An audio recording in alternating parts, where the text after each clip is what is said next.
Welcome in, Railbirds. Sherry here. Got some Elite Division action for you.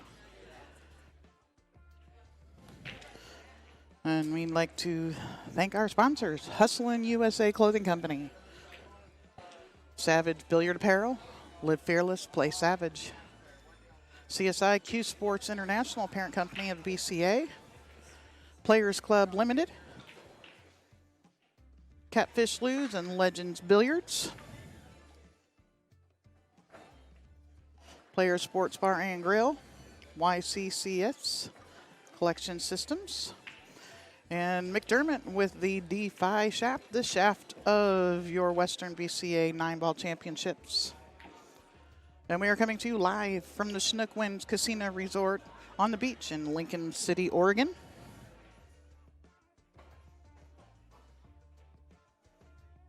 Your combatants for this match: Nick Oldman with the break, playing Mr. Stan Tourangeau, the #1 pick and paid for person in the Calcutta.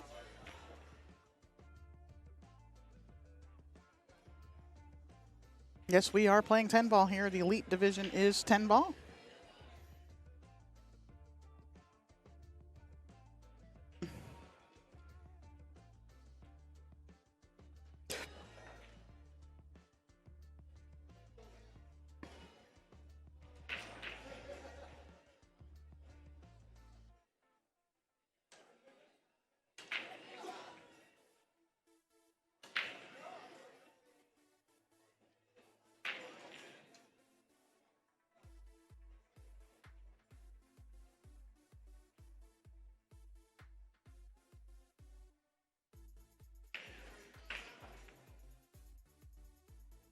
All right.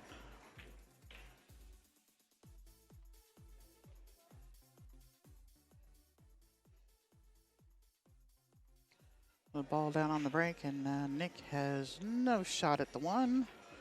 He could just easily kick nice soft into the side rail and just touch the one.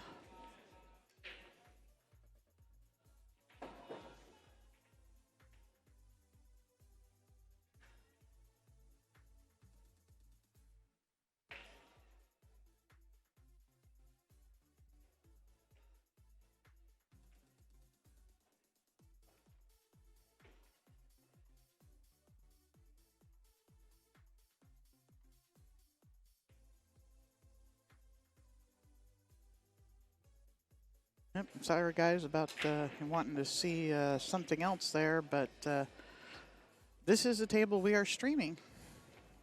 Table 49, Tammy Williams. Tammy Williams, the table 49.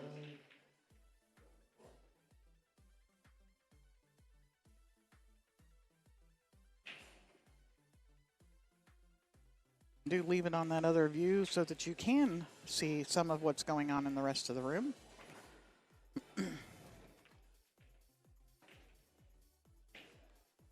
Had to get rid of that graphic off of the screen for you. Match is underway.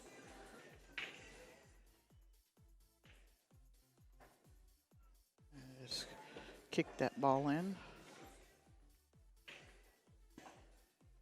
So get a look at that LittmanLights.com overhead cam. Check the lay of the land.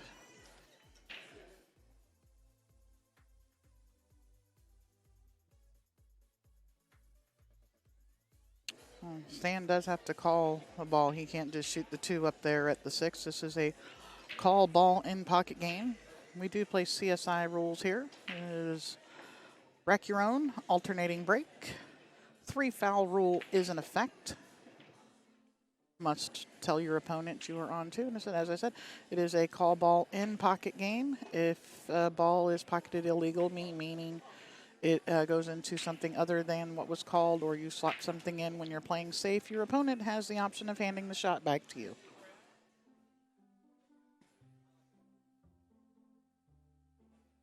And see, Stan's made the 2 and has hooked himself behind the 8. He's going to get his jump cue.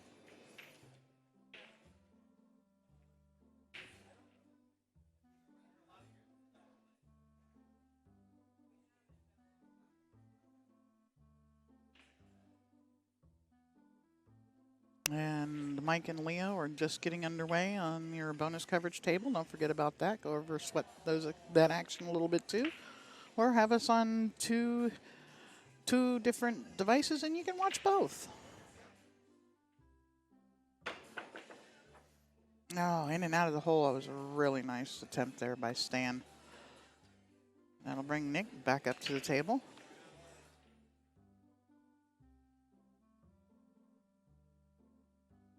I think I'd like to see Nick here just thin off of this 3 ball and bring the cue ball right back over where it is.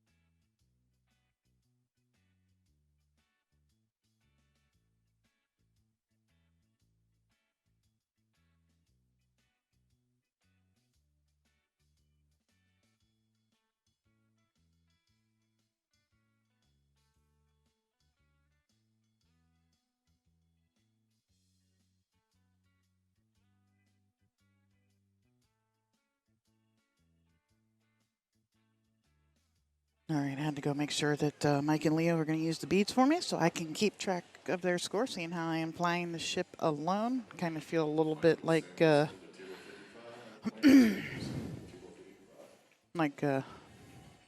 now his brain went out of my head. On Independence Day. I think I can fly this ship.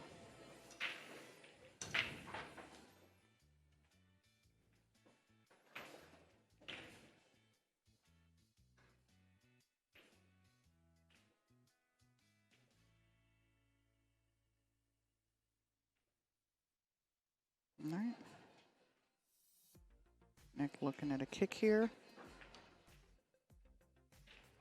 Pretty sure he called that side pocket. And that lays up. It's a decent leave. Stan's probably a favorite to cut this ball in.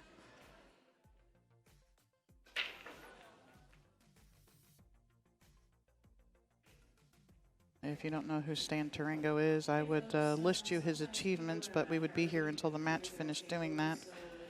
He is and has been one of the best bar table players in the country for, I don't know, at least the past 10 years, if not longer.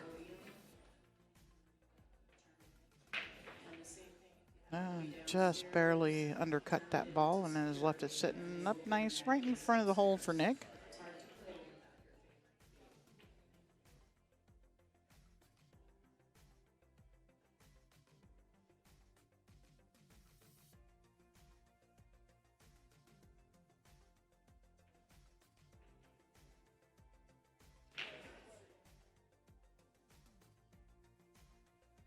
And John, yes, the backwards hat is actually, unless they have changed it, against the dress code. And if a ref happens to notice it, they will come and say something. If they see you with holes in your pants, Liz Cole actually had a couple little bitty where it was frayed through, and she came over and had to put tape on them because they wanted her to get changed.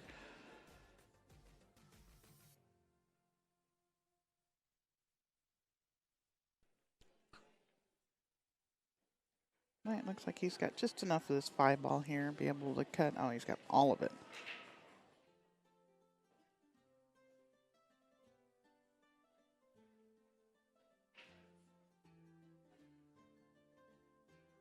Looking at the angle he wants on the 7. Wants to come out probably just past half table here with this, and some left spin on this to slide around the 10 ball. There you go. That gives him, this here gives Nick angle to go to the side rail. Maybe not. It looks pretty straight. Yeah, you're going to have to go just punch it forward a couple inches or shoot a follow shot with bottom. No, he's going just a little bit high ball, and if he goes too far, he can still shoot the 8 up in the corner.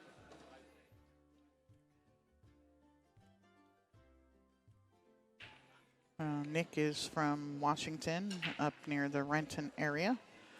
Stan hails from, Canada. Bernard, it is, it's call pocket, call safe. But yeah, it's ball in pocket. You don't have to call shot like off of a ball, off a rail, off the ball, and in the hole.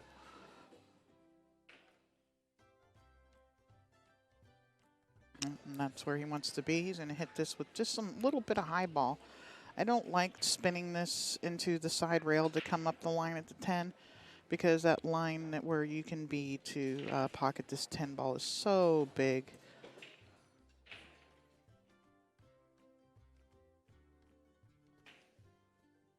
And he's hit that nice.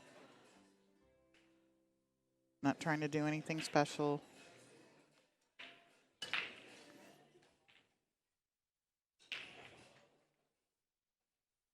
And on the other table, I missed who won. Is anybody watching both and can tell me? Did the tall guy or the short guy win?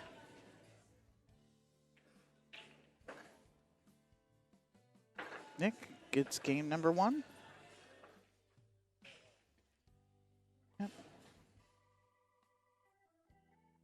This division is mandatory. Anybody above 625 play in it, and anybody can elect to play up into it. We do have a handful of people that are under that benchmark that are playing. Kudos to them for stepping up and testing their mettle in this unbelievably tough division.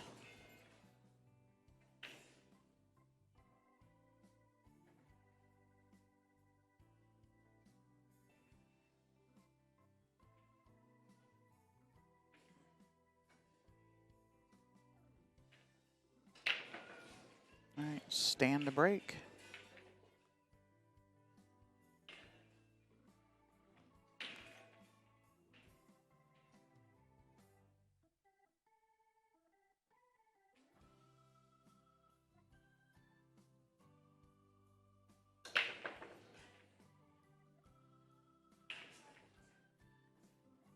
Table sprung a leak there. 3, 6, 9. Okay, no, it didn't. It just sounded like a whole lot more because of other balls falling. He has pocketed the 1 and no look at the 2, so Stan's probably going to be rolling out, maybe pushing just right at the 3 ball.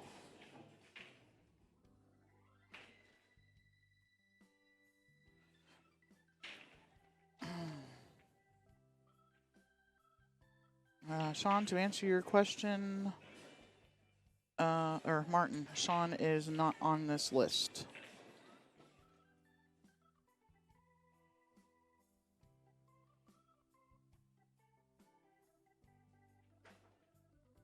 And I guess it is not call safe. It is just called ball in pocket.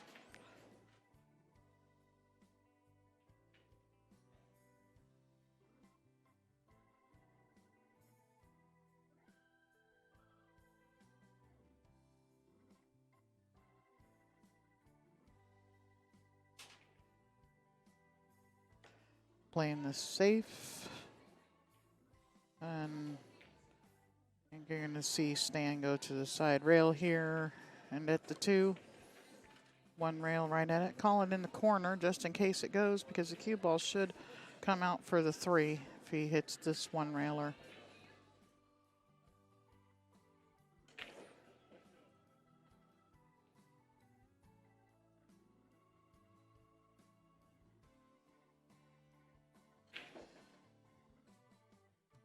All right.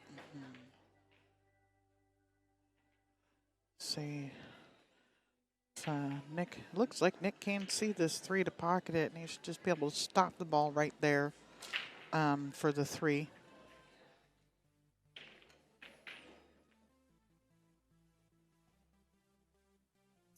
So we got Leo Violet and Mike Deichman over on the other table. But yeah, it looks like he's got a.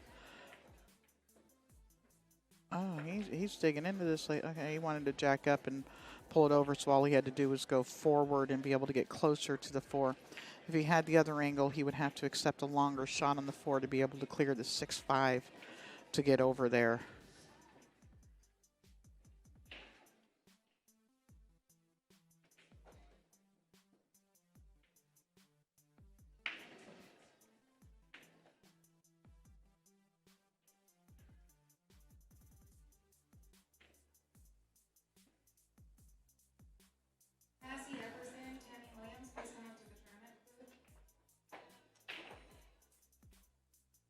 And John, somebody want to know if we could stream John's match. That is not true, John. We have had everybody up already playing every division. We've had bronze 1, bronze 2, silver 1, silver 2, gold, platinum, and elite now. Actually had gold division up this morning before this.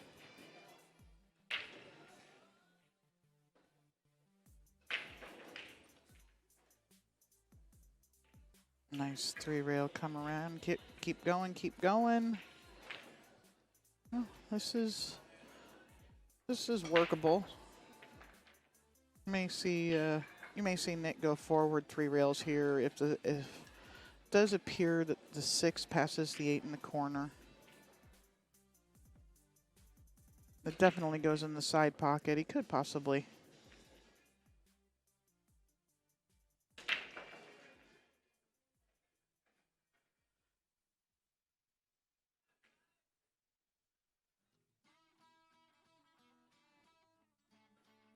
And could possibly draw this into the side rail and back out for the 6.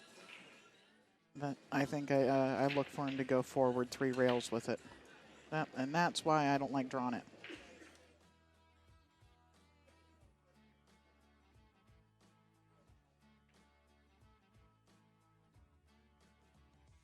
All right, and really dangerous here. Stan Tourangeau with ball in hand.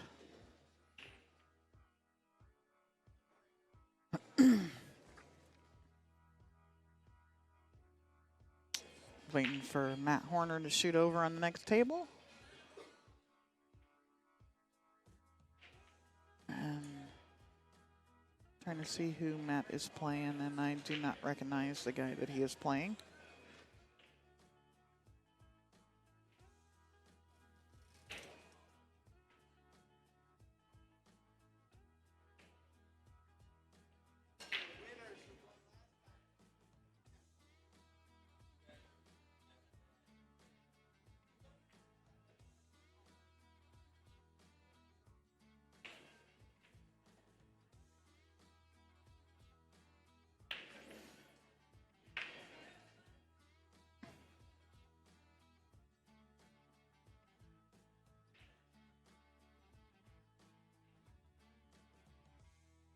Well, yes, 10 ball is the last ball to be pocketed. This is a whole lot like 9 ball, where it's, you shoot in rotation and any combination on the 10 ball, as long as it is called, because it is call ball in pocket, is a win.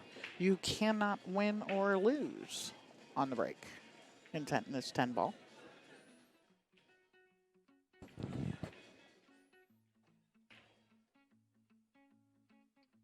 Michael, welcome in again. Jump up. And I think Stan going to shoot this 9 ball down in the corner. And just bringing his cue ball back just a teeny little bit for the 10 in the corner by where he's standing right now. Actually, it looks like he might be going forward, shooting it in the side. Yep. I think it was the being hampered a little bit with the bridging over the 10 ball, why Stan chose to shoot that ball in the side pocket.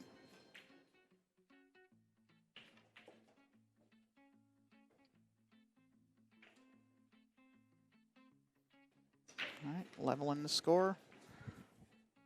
1 apiece.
I hope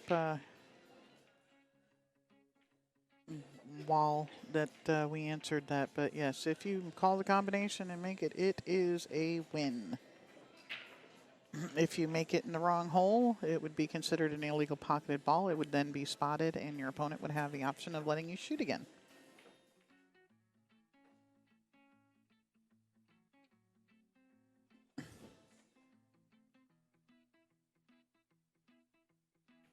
Yeah, what Stan's going to do with this 7, 9, 10?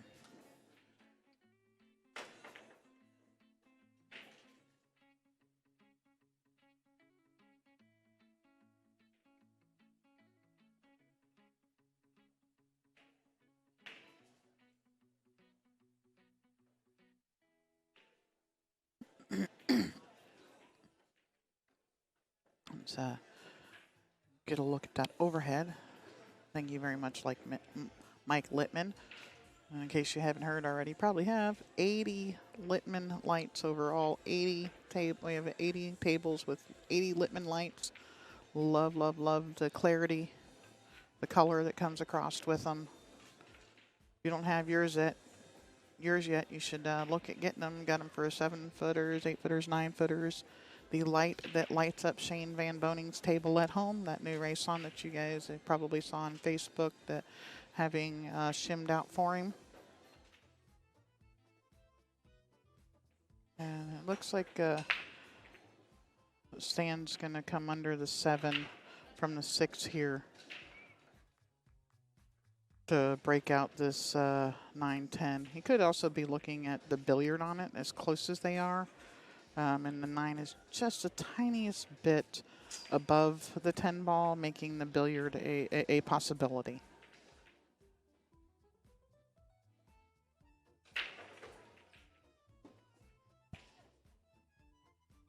Getting out of here and over to that 8 is going to be a little bit of an issue as well. Stan may elect to play this just a little bit rail first.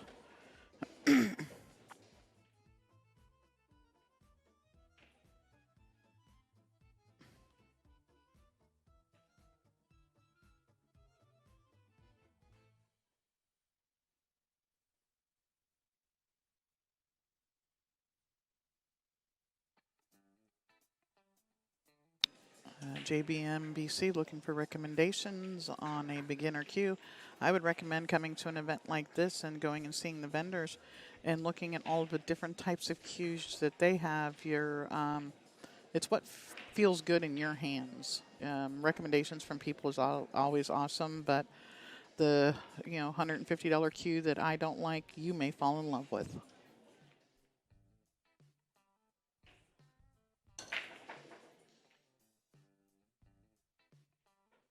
He's going for the breakout, and it's hit that nice. It looks like he's just got the room for this 9 ball to pass the 10.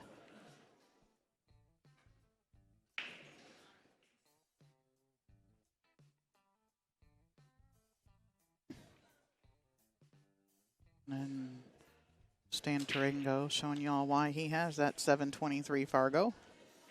A breakout at the, right when he's needing to shoot the ball. That is definitely the sign of a great player.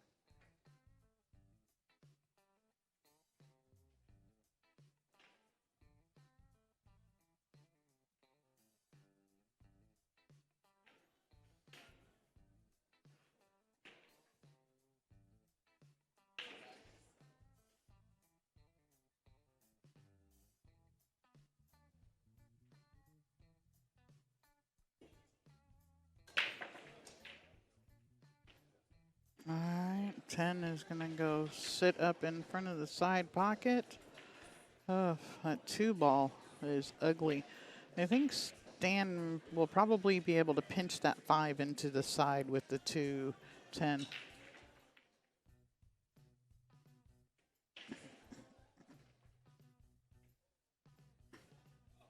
See that from over here? It looks like it will just pinch into the side pocket. And then if that does, I have to get the 10 out of the way for shooting the 2 next. He was looking at the pinch shot. So that right there is going to be his big obstacle this rack. Thinking, oh, okay, he's going to play the billiard on the 5. And this, he's not going to hit very hard because he needs to play the 2 up in the corner. If it comes out too far, he's married to the side 10, but I still think he's got that. But if it come out too far, it doesn't go in the corner past the 7-4, so he had to just barely bump this ball in. And he's looking, he might not have this. See, I mean, you can see there, it looks like it is married to the side of that 10 ball. Well, he's getting down and shooting it.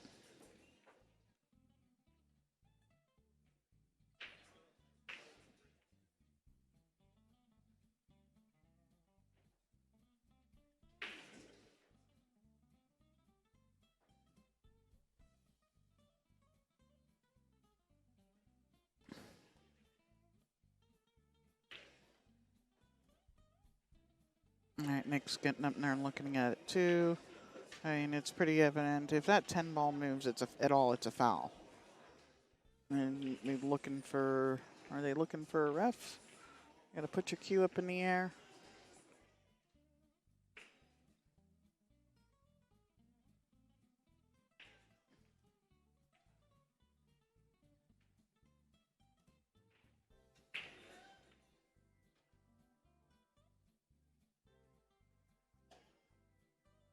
Stan is afraid that the 10, Nick says he doesn't think it's going to move, but Stan says he thinks it might.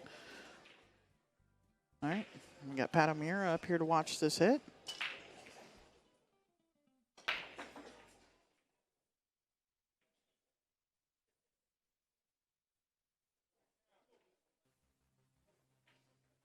That 10 ball did not budge. Good shot.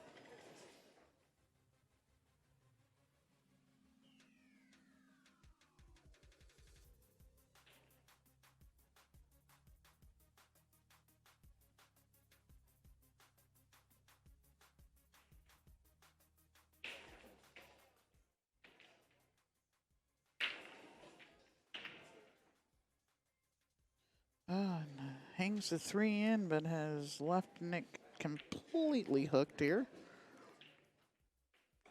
Be doing a 1 rail kick, maybe even 2, but I think he's going to go for the 1 rail hitting the outside edge of the 3 ball.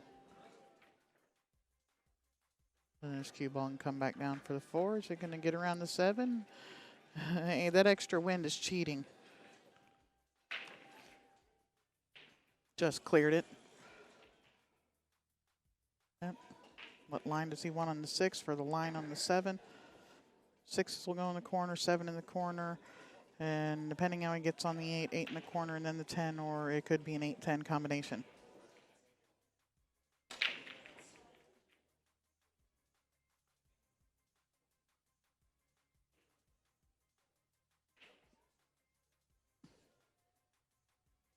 Just going to slide this down the rail a little bit.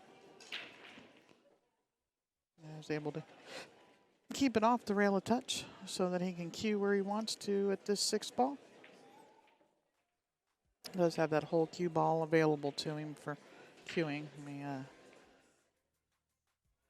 Matt Horner is shooting over there on the other table.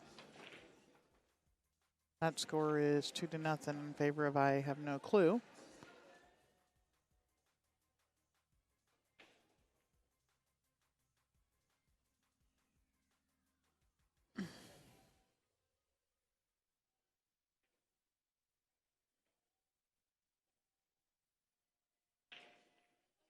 Leo's nice kick over on that other table.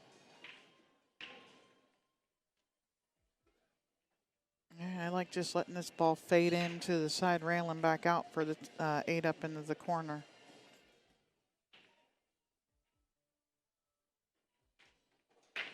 He's going to come back out and play the combination. 10 ball, corner pocket, he says. Or, no, side pocket. That's not a corner. Trust me, I know what I'm doing sometimes. All right. Even up. 2-2.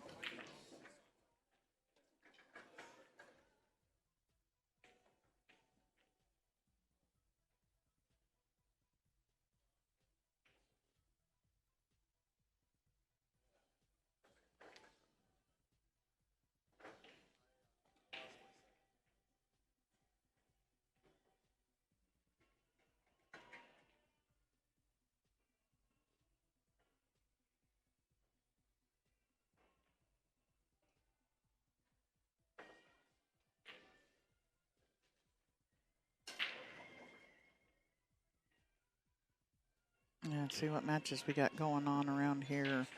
James DeVee playing Dan Louie on the A side. Jason Coatman playing Daniel Sarnancillo. Junior Sarnancillo playing Cedric Sloan. Bill Rosenberry playing Joe Landy. Kevin Robital, Stephen Weekly. Bob Zach, Lake Mackey. McKay. So appears Matt Horner is playing Mike Grimm over on that other table. One that you can see just in the background right there. And the table just beyond him is Will Totten and Paul Purdy.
All right, players are on a little bit of a break. I'll get it on that other side so you can watch some of those other games that are going on.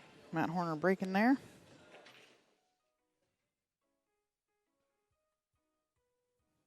So I'll finish going over the matches we got going on in this elite division around the room. I said, table next to this is Mike Grimm, Matt Horner. Table next to that is Will Totten and Paul Purdy. Just down from that, Randy Baker, Jesse Christensen.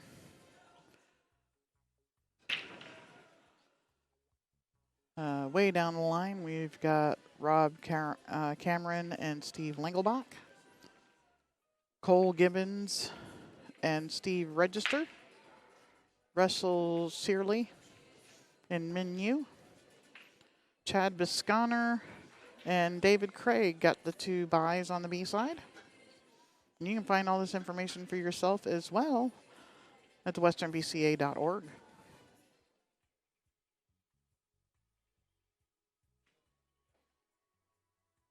It looks like on break on both tables.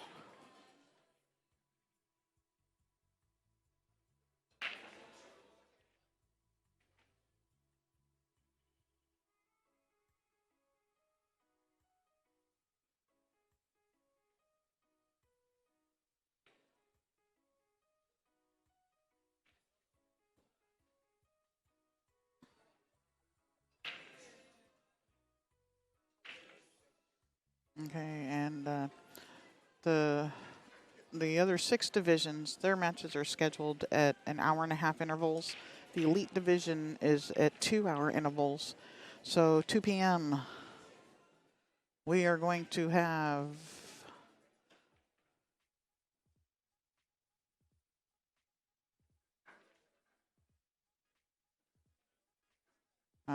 on the bonus coverage will be The winner of James DeVee and Dan Louie versus the winner of Jason Copeman and Daniel Sardoncillo.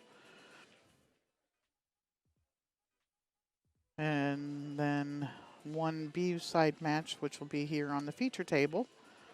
These are 2 p.m. matches.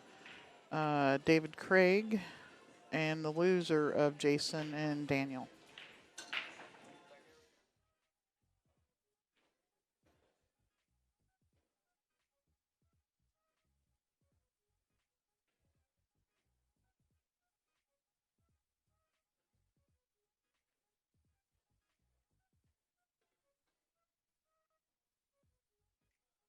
Manvi Music, I'm not sure what you were talking about, but this is regional 9-ball tournament.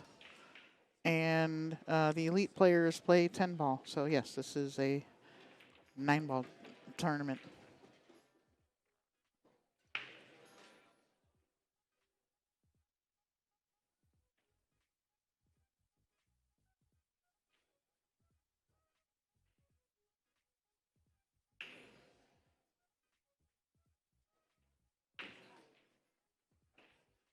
Everybody else in the room is playing 9-ball. It is not in the elite division.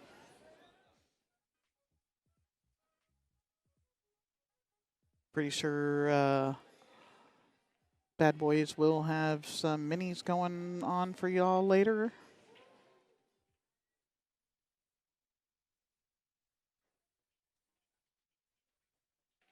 All right, and we are back. Nick Oldman to break.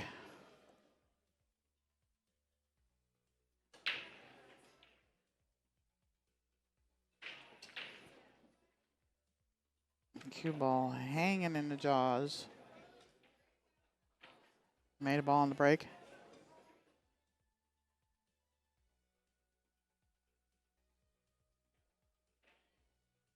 Nothing really nice with the 1 ball here.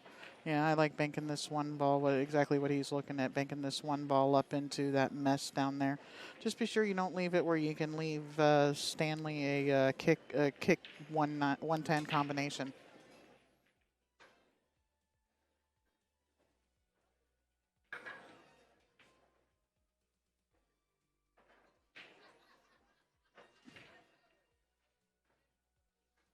They could even opt to put the cue ball under there.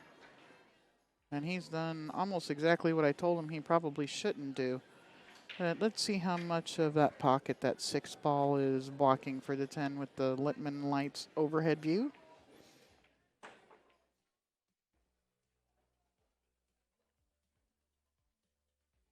Nine ball, the cue ball, 1 ball on the 9. All right, and they're calling for a ref to watch a hit.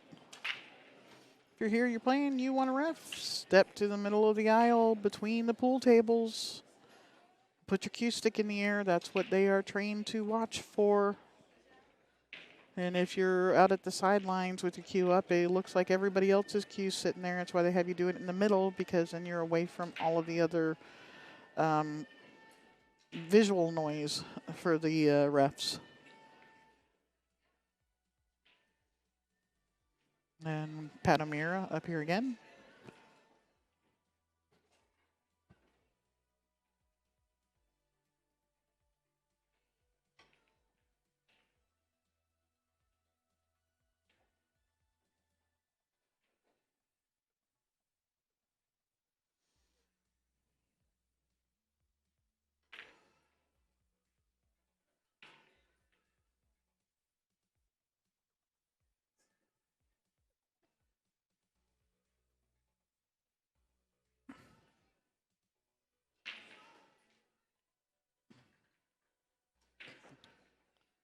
I don't know if Stan's called anything or what.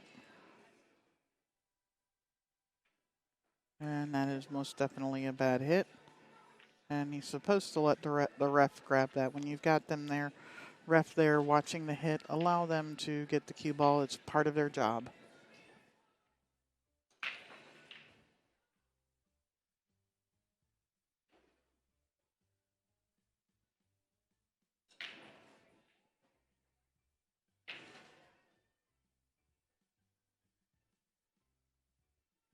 I said they are playing a 3-foul rule. So Nick could elect to maybe bank the one out of there and put the cue ball in on the back of the 10-2. Send the one ball a couple of rails out. He's looking at keeping it up in here in the traffic to make it easier for the 3-foul. When you put it out into the open, it is harder, but I think you're more likely to get ball in hand from Stan again if you've got him the cue ball buried on the back of that 10-2.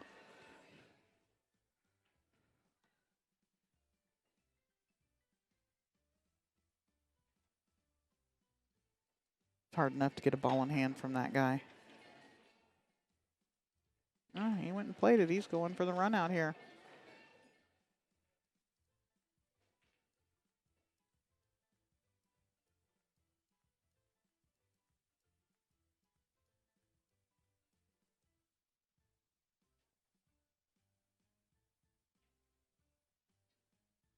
Tied up at 3 apiece on that bonus coverage table.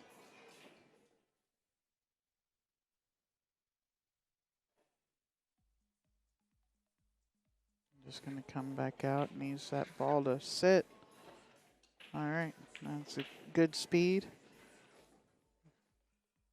Just figuring out this mess of a rack. Working through it quite nicely here. Now he's got to get from that 5 ball all the way back down for that 7 ball that's right there by his cue stick. So I think he's going to go forward with some left-hand spin so that the cue ball is working back in towards the center of the table. Now, jacked up long bridge over the 8 because Nick's right-handed.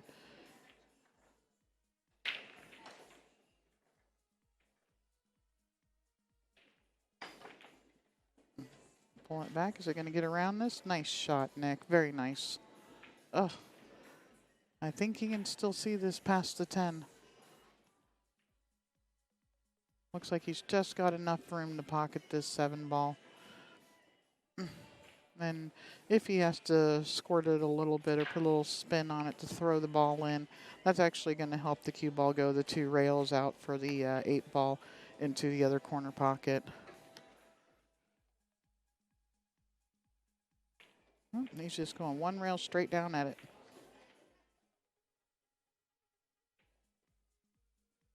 And that is pretty much dead straight in. And I think Nick's probably going to end up having to just push this forward and accepting the short side of the 9 as much as he doesn't want to. I think it's what he's going to have to do. You can see this view here. He is almost dead straight in on this ball. And just roll it forward and accept that shot there. Exactly what he's looking at right there.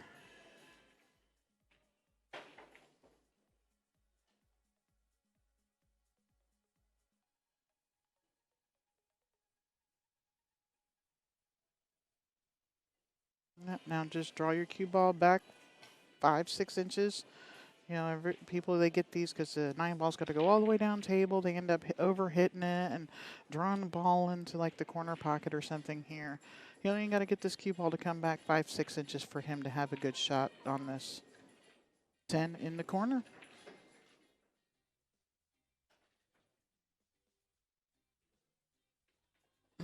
And Nick maintaining his 1-game lead on this back and forth.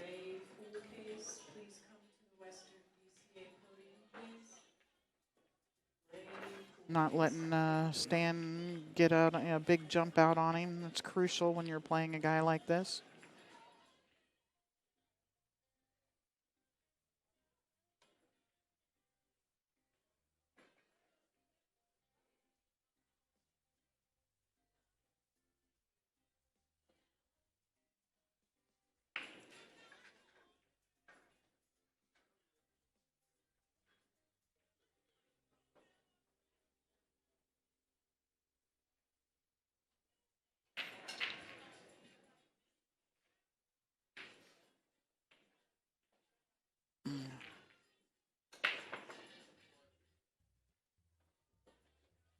Nice break. Everything's spread pretty nicely here. And again, the first shot is probably the toughest, but I look for Stan to just draw this cue ball straight back and play the combination on the 2-5 in the side.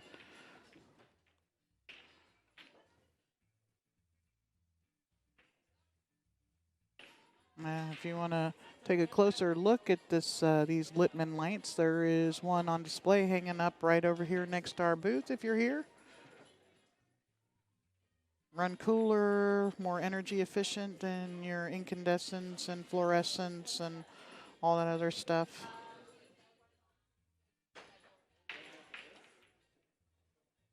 Now is he going to play the billiard on the 2-5 instead of the combination? Yep. And just pushing the 2 up towards the corner pocket.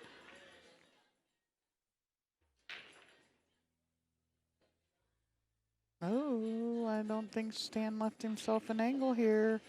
We got pretty straight. Gonna have to just draw back for a shot.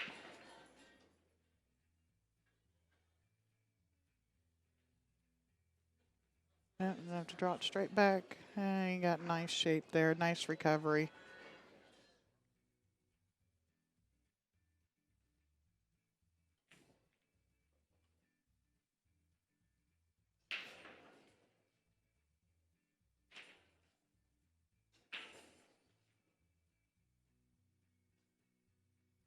Yeah, Stan's making his mind up here. Side pocket, corner pocket.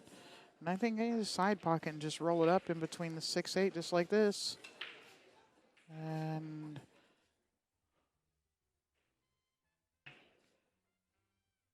going to be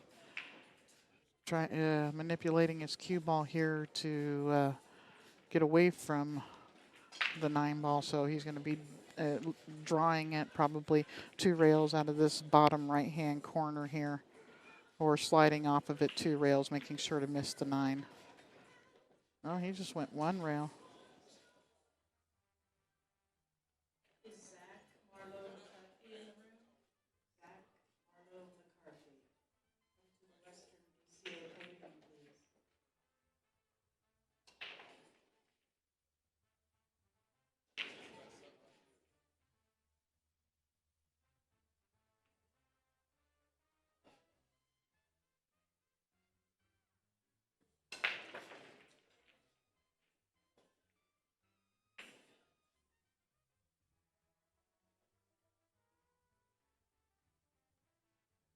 Oh no, is he corner hooked? He is on that point. Let's look down that line and see what that looks like. I think Stan might be corner hooked here.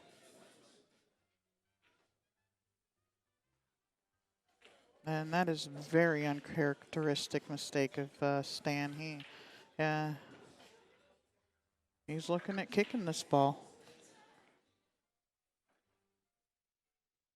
And that's the best look I can give you at what Stan's looking at, because with my other view, he's standing right in the way of the camera. I like to see what these guys look at. Calling it, okay, he's doing the kick bank. Then hitting that side of the 9. The cue ball is going to come back out towards the middle of the table, to his bottom side rail here for the 10 ball, should he make this 9. Oh, wow, completely jumped out. He had to hit that so hard it hopped off the rail. And ball in hand for Nick. Right in the position he wants to be and needs to be in this match. When you get that 100-point spread in Fargo, according to Fargo, you are double the player the person is who's 100 points behind you.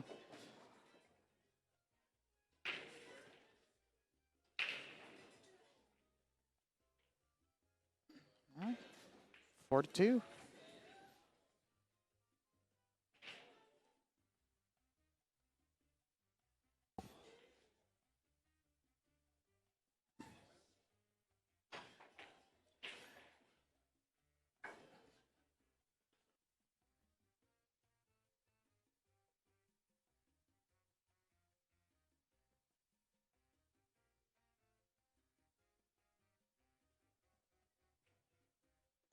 Is that Joe Terrio in my chat room? If it is, welcome in, Joe.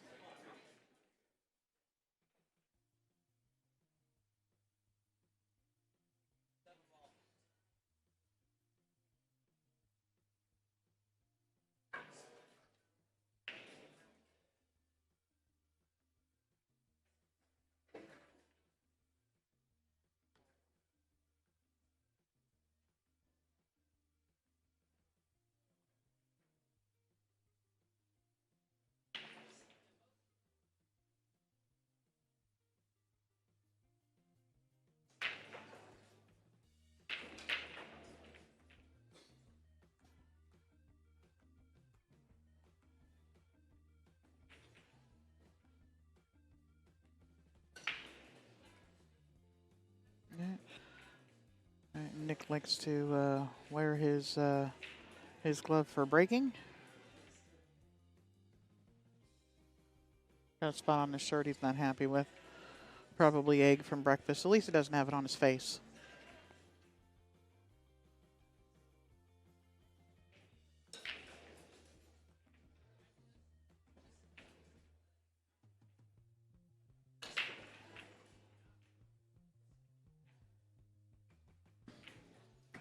Nobody home on the break, but has not left Stan anything to shoot at.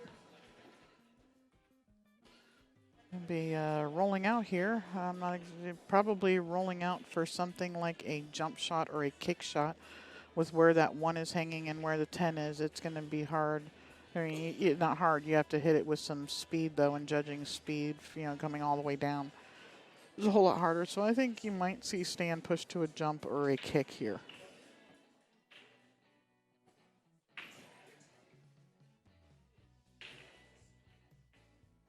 And other than, not having a shot here to start out with on the 1,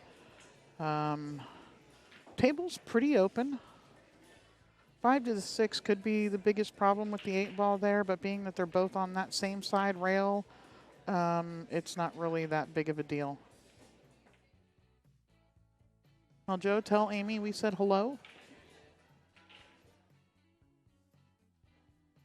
Oh, no, he was he trying to leave him the edge of it, or was he pushing out? No, the 10 ball does it. He did. He pushed out to a jump shot. And at this level, you're going to see, you're not going to get that back. Nick's down there giving it the one-eyed squint to see if he can shoot straight at it, but no. And he does already have his jump cue in hand. Straight in and kick out the 5. And just dump this 2 nicely into the side pocket here, giving himself angle on the 3 to come out for the 4 next.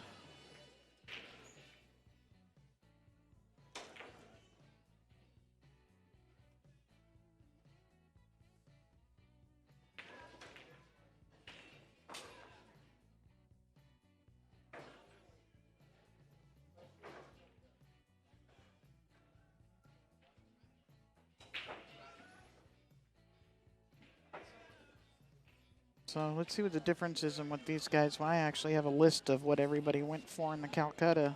Stan went for $1,300. He was pick of the litter, one of them. Nick, and I don't know who bought him or if he got himself, went for $50.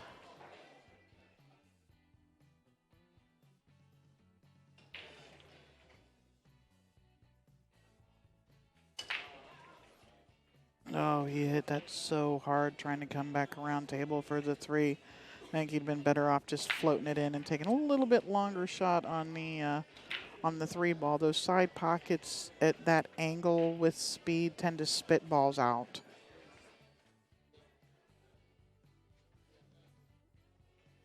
Yeah, and the Calcutta is completely legal, guys, because we are in a casino. So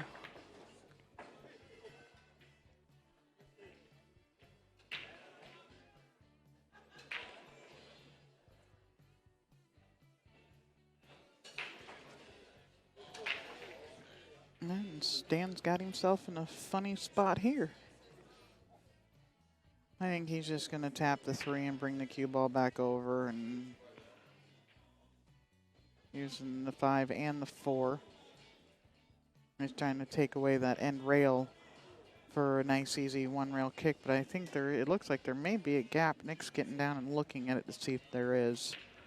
And it looks like just enough room for Nick to be able to see the edge of this 3 ball and put Stan back over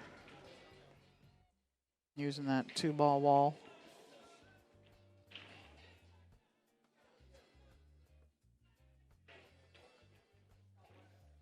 And then Nick does have him completely hooked here.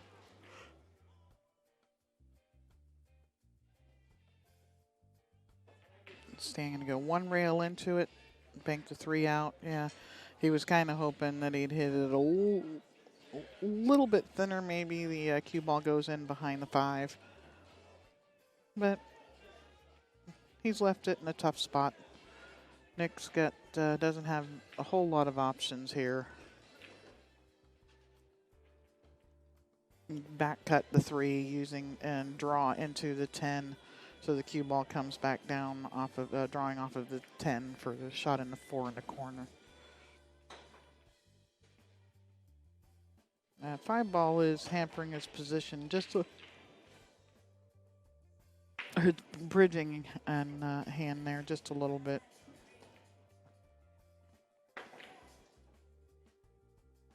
And as you see, he's got his finger right up by that 5 ball. Too bad he didn't call it. Ball in hand for Stan. Or no, not ball in hand. He hit the 10. But he actually, because Nick slopped the ball in, Stan does have the option of making Nick shoot here. It ain't going to happen, but he does have that option. Roll the 3 ball up to the end rail using the side rail and the cue ball into the back side of the 8 here. And he was able to just roll it and come in. He's got him just about frozen up to the side of the 8 there. Going 1 rail straight at it. He got down on that really quick. Made a good hit, but has come off of it and scratched. That will put Nick on 2. And they're wide open. You're not going to see Stan be going for a 3 foul right here. He's going to go for the run out, and should he get funny somewhere along the line, will then elect to find a place to play the safe or come with some magic, because Stan knows how to pull that magic out. He can pull a rabbit out of anybody's hat, I think.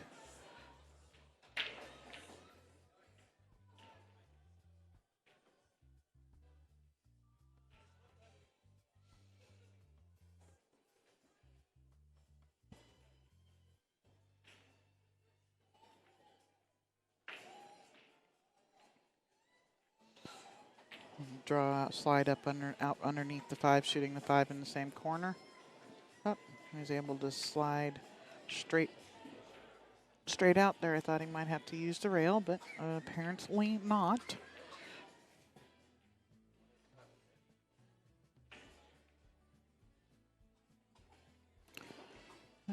Shoot a 6-9 combination here. Let his cue ball roll forward. He's going to cut it a little bit so that the 6 comes out away from the side pocket some. Oh no, he was going to play it in the same hole. I thought he would play it the other way and let the 6 go up for the shot in the corner. But this will do.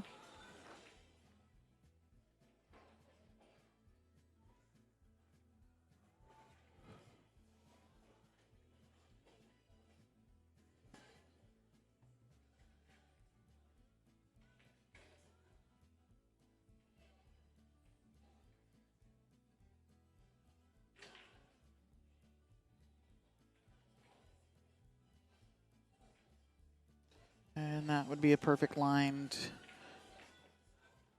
And just slide off of it a little bit towards the 10 ball.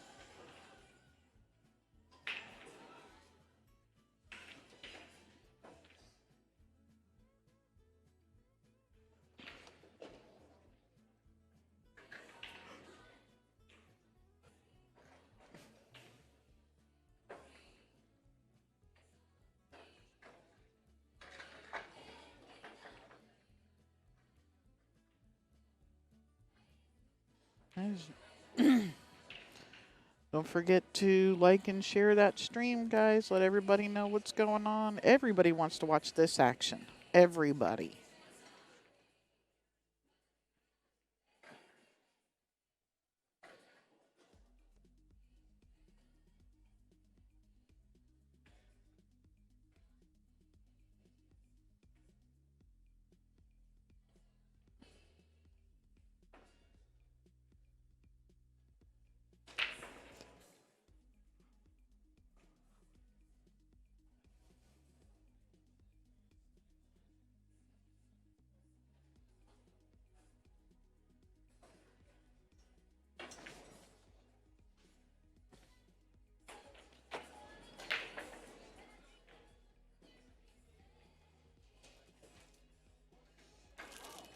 And I am being rejoined by the man, the myth, the legend, the Railbird, Kevin Ross. Mr. Railbird in the house.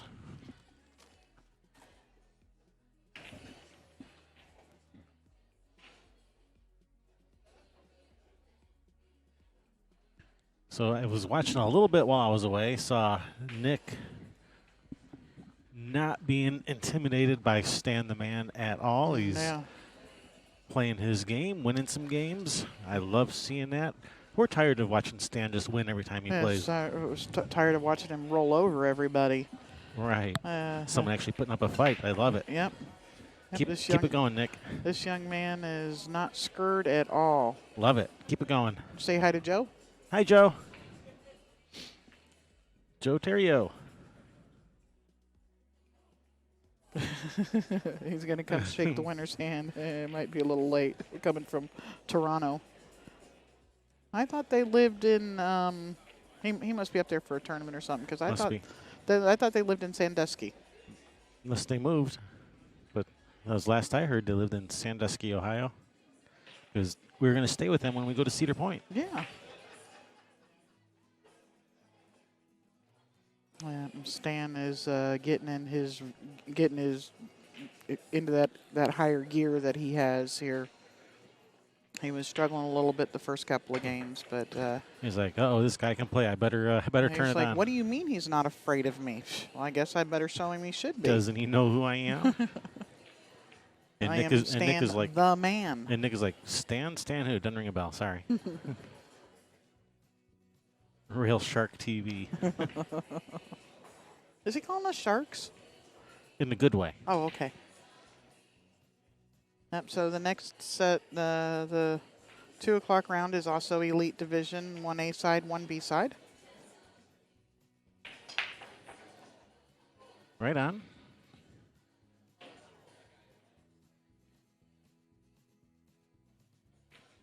Got back and forth match going over there on the other table too between Mikey D and Leo V. Leo V. Mikey D and Leo V. Uh-oh, Kojak in the subway over on the bonus table. Yeah.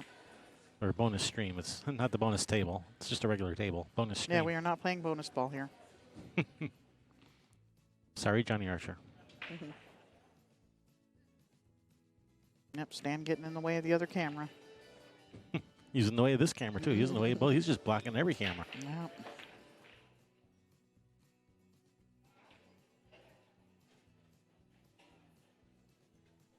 Nice shot. A lot of players would just roll that. Stan choosing to let the stroke out and go to the end rail and back up. Yep.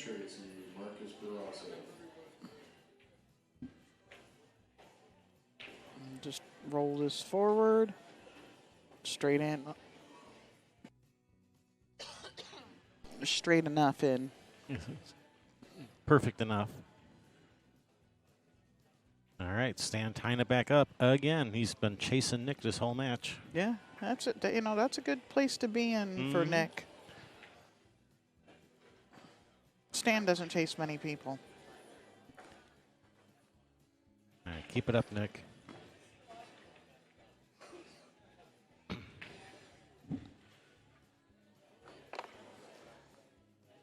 Is all my crap in your way?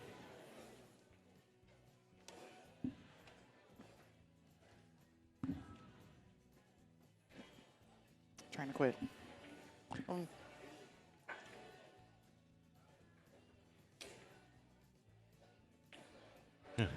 Joe, he says he's booking the flight now. All right.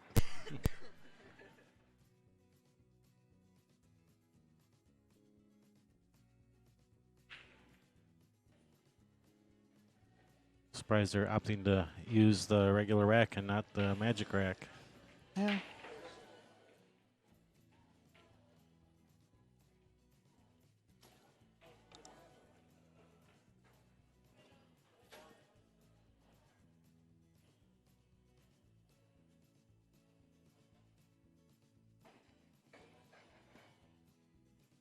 For all you players who need a little extra help.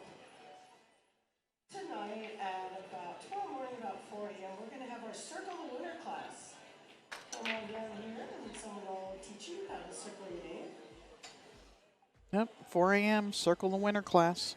Don't wait for me, I'll be in bed, but somebody will help you out. Oh, hey, Leo. Circle your name on the score sheet. Do that before Yeah, what's up with all these tall guys in the elite division? Well, he's only like 6'8". He's not that tall, is he? 10 straight in the corner. Does not count. Will come up and be spotted. Is that Nick that just made the 10 on the break? That was Nick. Wow. No, there are no. Stan is the highest rated player here. Brandon Schuff is not here. There are no pros here. The BCA is an amateur league.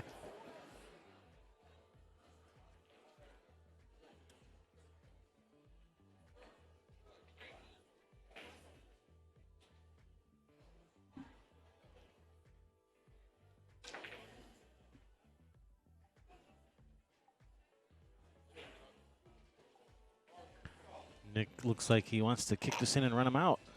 He's not content to push out, and which I don't blame him because like, where would you push out to? Yeah, exactly.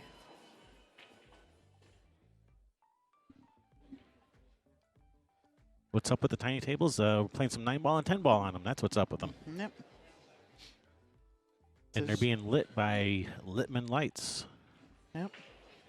Get lit, man. This could be trouble.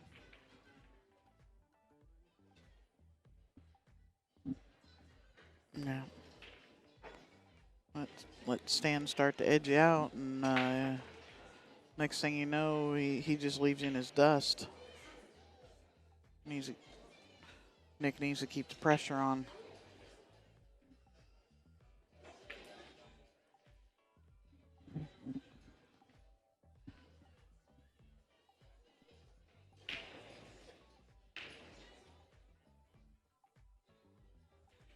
And they got the first 2-game lead on the other table for this match. Mikey D now up 6-4 over Leo Violet.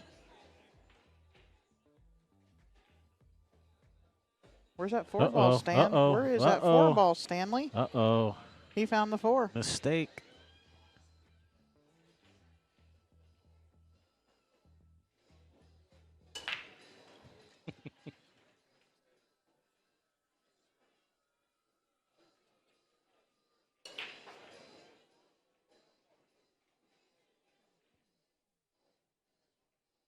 Yeah, Mike. You know we are in Oregon, so I guess it's never too early in the day to get lit. I guess you're right.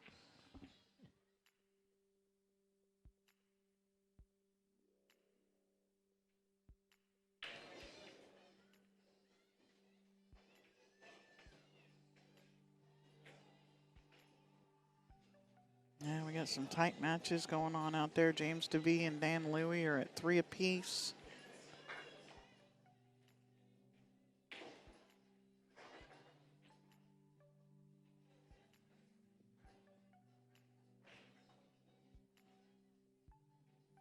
Somebody in Daniel's match is off to the races, up 6-3 in this race to 9.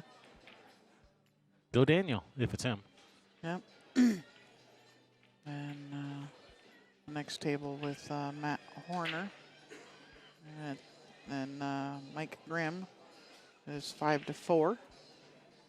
It's like Stan's going for the 3-railer. And then he made it. And he's kicked it in, and he was in the way. Do it again. And his body was in the way. We couldn't see it. Yeah, do it again. Gotta let us know you're gonna kick it in next time so we can switch camera angles.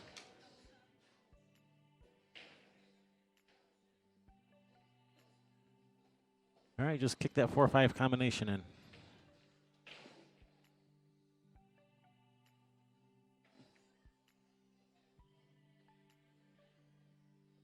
Ask Stan how old that shirt is.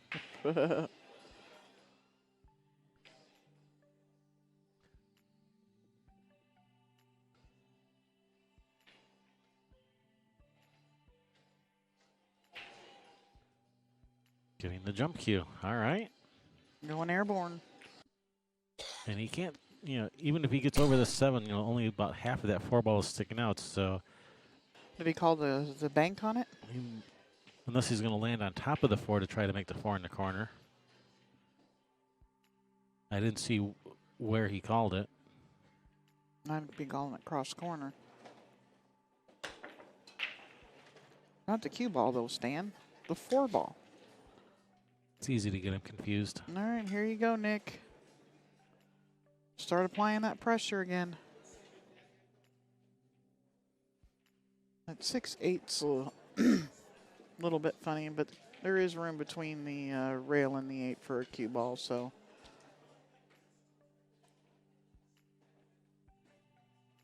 Yeah, and the 6 goes up table too if he has to. He's going from the 4 to the 3 to the 4 to the 6. 5 is on the table. How about we? Oh, that's the 5. How about we shoot the 4 and then the 5? Okay, going that way, that makes it a lot easier. Yeah. I was thinking that was the 3. Yeah, no. Stan just jumped at the 4. And that would make more sense, seeing as how that, yeah.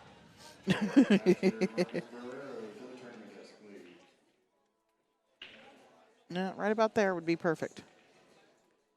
So he can just push his cue ball forward just a little bit because he wants Angle to be able to come out or go forward with it. I think, man. What do you like about just a little bit of angle to push forward so that you shoot the 7 ball up table into the corner, into a corner pocket? He's overrolled it.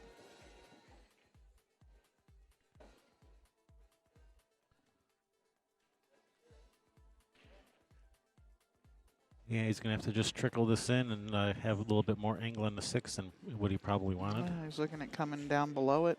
Does he have that much angle to Yes, go forward between the 7-8? I think he does. Wow.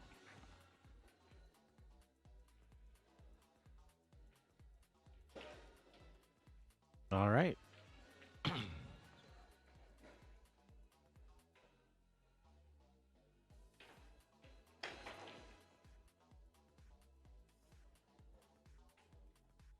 This is kind of tough to play on this 7 because both side pockets are blocked.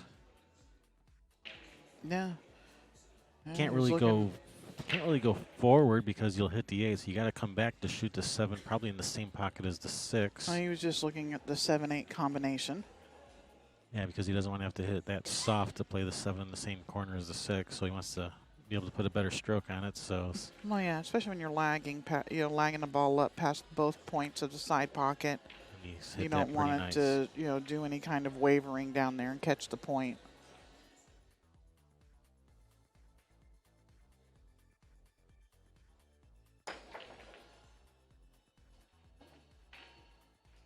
So Mike is not one to rush into anything. He definitely takes his time, plans everything out. Who? Nick. Okay. You may have heard Mike, but I said Nick. Dang it. I have to get my hearing checked. I was like, yeah, no, Mikey D doesn't rush into anything. He takes his time, but why are we talking about that match?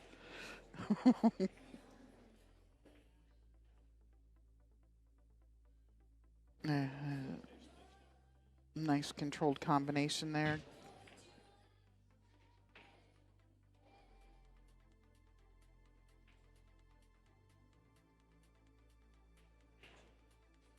It's probably driving Stan a little nuts. It's like, come on, I would have ran this rack in the next one already. Stan doesn't play that fast either. Not that fast, but.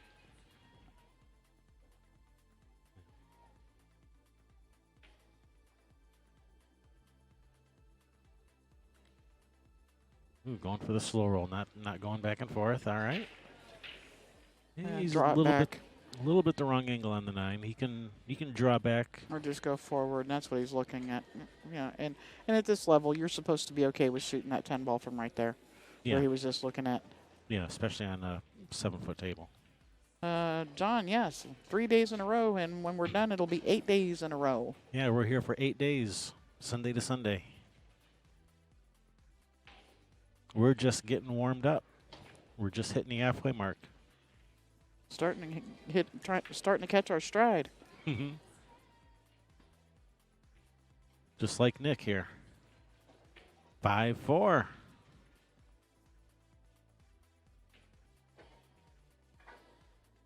Go, Nick.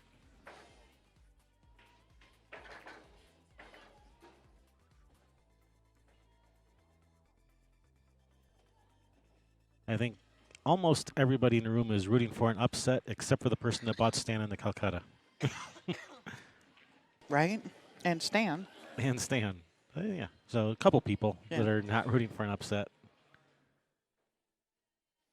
Yeah, we like rooting for the underdog. I root for good pull, but yeah, you do like having that little bit of extra, for the underdog.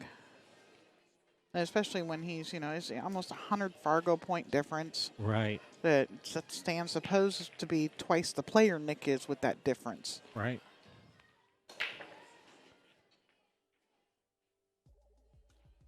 Is that a dry break for Stan? No, Brent, I'm not sure. Do you mean that Stan showered this morning? I think that's what you mean, is that he's clean, right? Like in the Hustler, goes to the bathroom and get washed up. Get washed up and freshened up and ready to go. That's what he meant. Yep.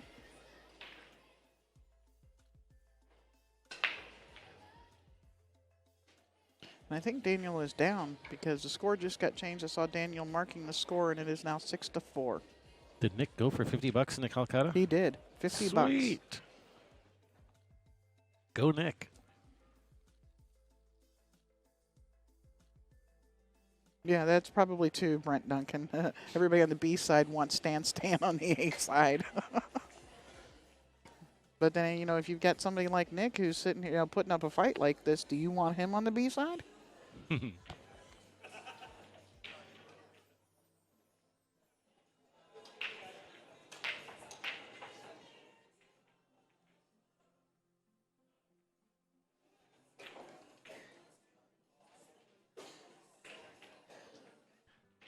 Yeah, this is a tough shot for the one in the side. It's a thin cut. You have to just trickle it in, but getting on the 2 is tough. I mean, you got to just bring the cue ball back to where he is now. Well, just trickling the one inside, it should leave him the gap between the 3-5 to shoot the 2-7 combination. No, it's such a thin cut though that I don't think the cue ball will stay there. I think the cue ball will travel farther than that, even just trickling.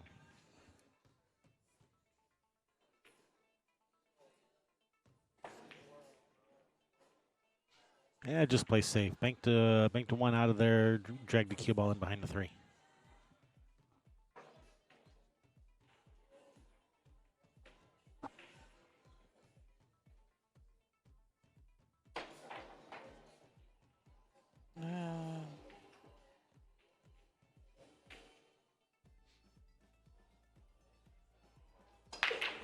James and Danny, 4-4. That match is. I know Danny's the guy that'll take his time too, but he's. And he's just James is broke dry and left Danny pretty much straight in on a 1-10 combination.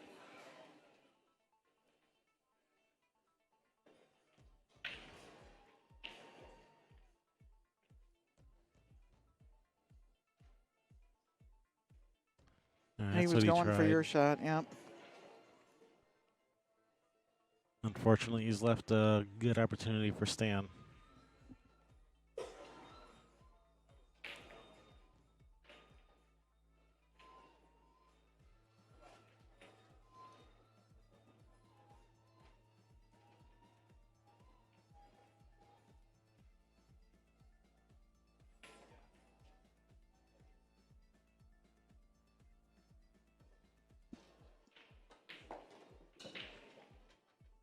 That's a pretty shot. Yeah, it is.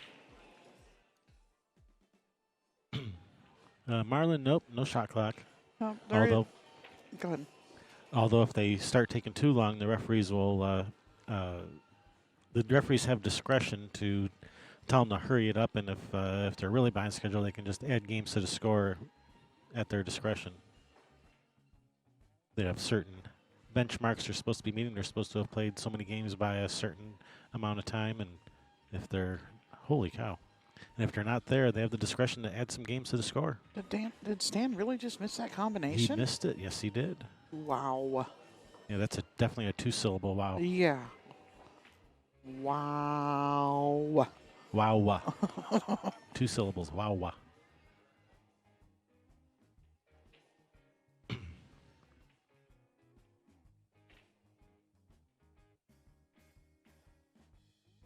Must not have washed his hands very well when he was a little sticky and when he was in the bathroom washing up.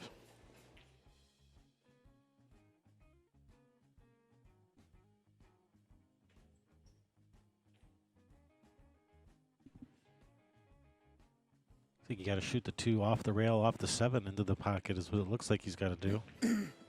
Oh, it goes Or straight, just straight in. And perfect on the 3. Nice shot there, Nick. Yep.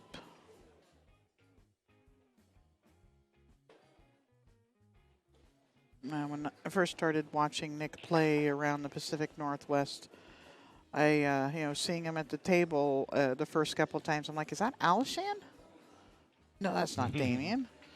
But they kind of look a little alike. Yeah, I can see that. He Yeah. does have a resemblance to Damien Alashon, yeah.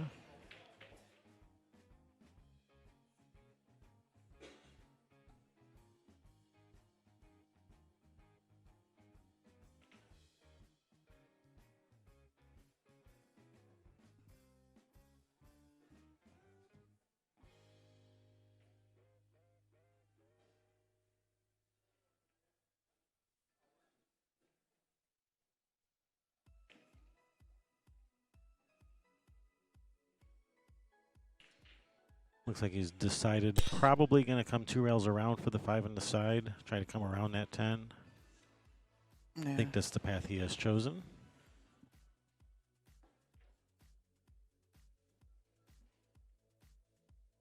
Or maybe he hasn't chosen anything yet.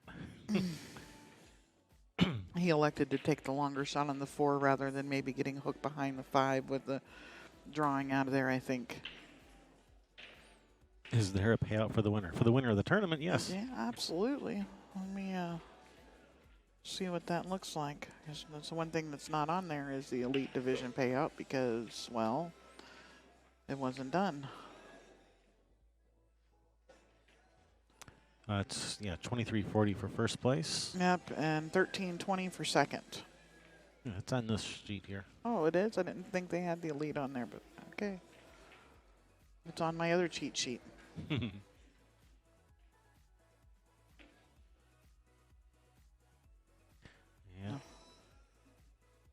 3-ball combination. Ooh, Kevin Robital has dispatched Stephen Weekly in a score of 9-2. Oof. Kevin is a Canadian snooker champ. Stephen Weekly is what, he's like just at 700 Fargo or something like that, or just under.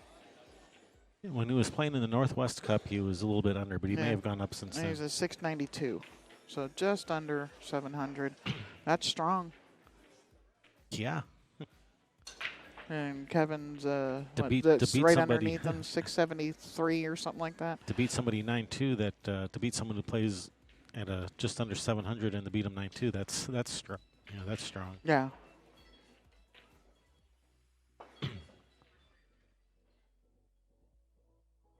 So Kevin will be not over here.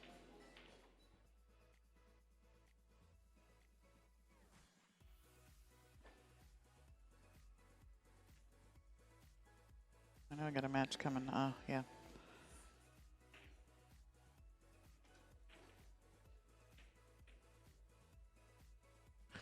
So what time did you say the next match was scheduled to start 2 on this p.m. table? 2 p.m. We might make it. Well, and it's a B-side match, and the loser of Jason Kopman and Daniel Sardancillo The loser of their match will be on 9. The winner of their match will be on 10.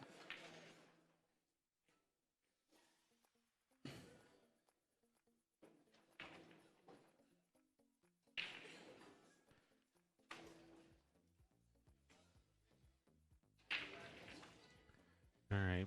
Barring something unforeseen like Stan dropping a piece of chalk onto the cue ball or something silly like that, this should be all tied up.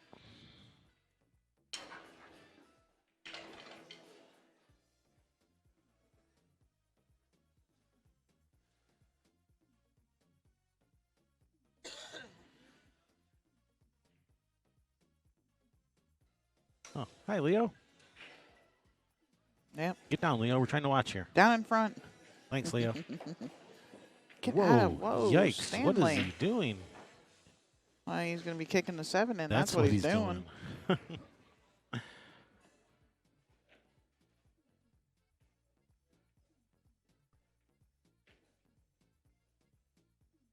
mean, I thought he would just draw back, 6, 8 inches, cut the 7 in with some right spin to come around for the 9. That's going to, I thought it was going to follow it in. Caught it just full enough to keep it out.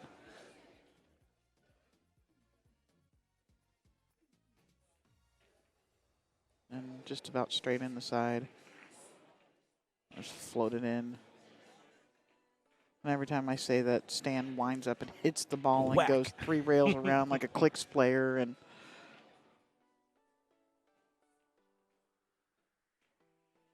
All right, Stan ties it Even- back up again. even Steven.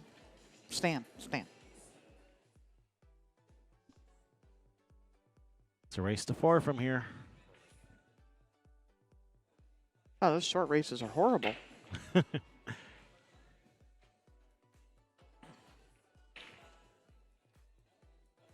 So we have $111,000 in total prize money up for grabs here over this 8 days. Over 23,000 added money. Most tournaments don't have $23,000 total money. We have $23,000 added. Yep. And that's over all of the divisions and all of the events this week. And this is not a pro tournament. This is just a little regional, little amateur tournament. Yeah, doubles, singles, and triples because team is 3. Yeah. Singles, doubles, triples.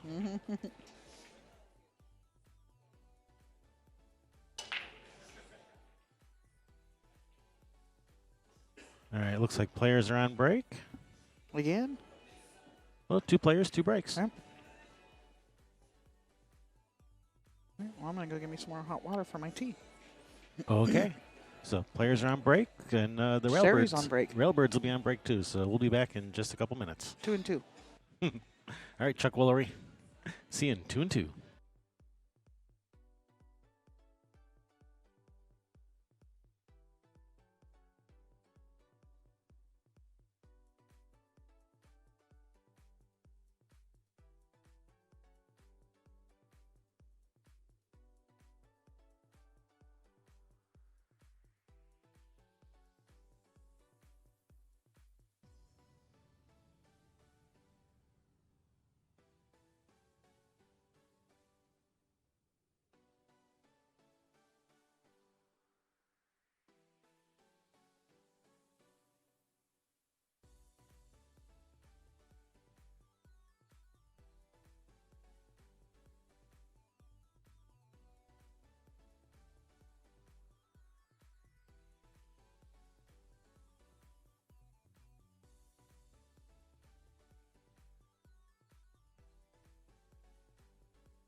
All right, both players are back. Mr. and Mrs. Railbird are back.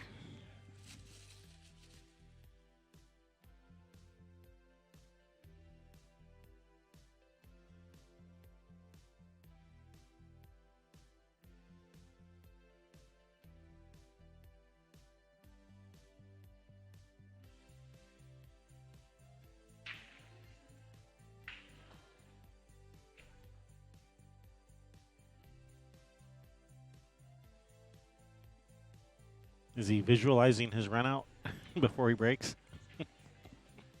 Yes. Right He's on. visualizing squatting that cue ball in the middle of the table. There you go. That's. Hey, Leo, how's it going? Yeah, he wants to be seen on both. That He guy, is he's just such a camera He is. whore. I heard that. Hog. That was the name I was looking for. Didn't know I had to keep my finger over here on the bleeper. All right, here we go. Nick with the break.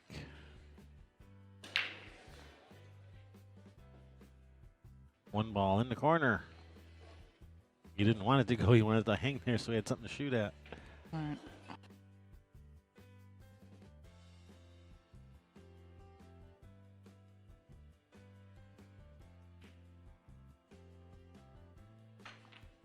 Like he's contemplating pushing out to a jump.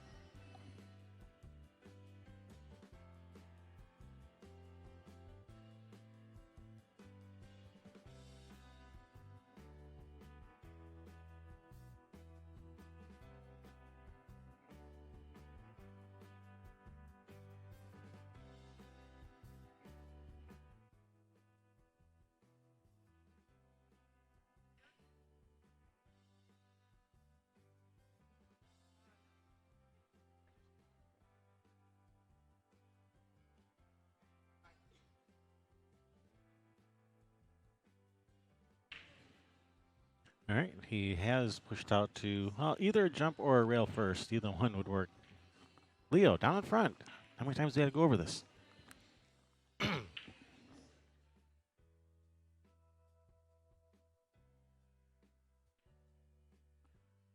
right, So- rail first. I got a message from Joel that Shirley told him she had like 3 hours before her match. So I just said, hey, I just called her.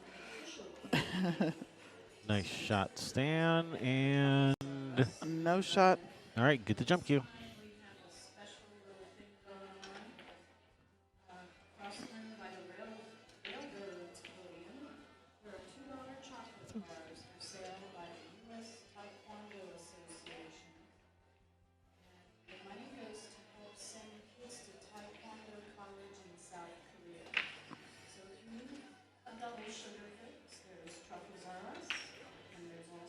All right, here we go. 5 in the corner.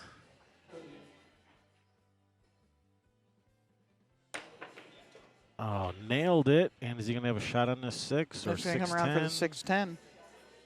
That cheese riding Stan.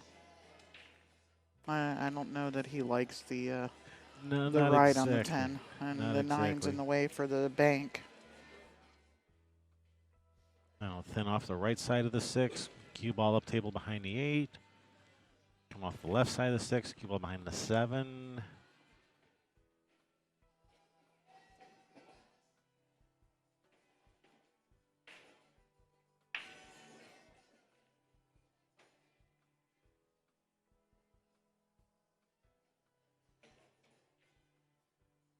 Looks like he's going with the first option. Cue ball up table behind the 8. All right, I see Shirley motoring. She's Oh, in this the is not room. going to work.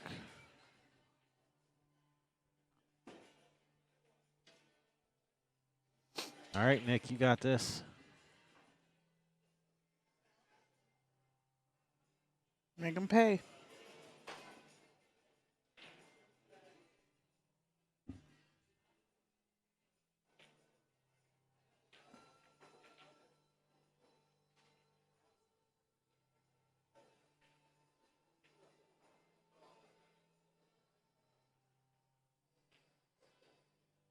Looking at going forward, not wanting to try to draw this back. Don't blame him. No, he didn't like going forward. He's elevating. wanting to just draw it back a few inches for a cut on the 7. Nope, now he's looking at going forward with it. He's not going to be drawing. Yeah, doesn't. Yeah, he was elevating. He was trying it on for size and said, "Nope, don't like how this That is feels." so easy to rattle that ball out of that hole when you do that too. Easy to rattle the ball out of the hole. Easy to accidentally get too much and draw it 3 feet when you're trying to Yeah. draw it 3 inches. Yeah, that short draw length of the table is one of the hardest to judge. Hey, Matt McInnes in the house. The mastermind behind the Northwest Cup, which we live streamed a couple months ago. Had a lot of fun doing that. That was one of the funnest bowl tournaments I've been to.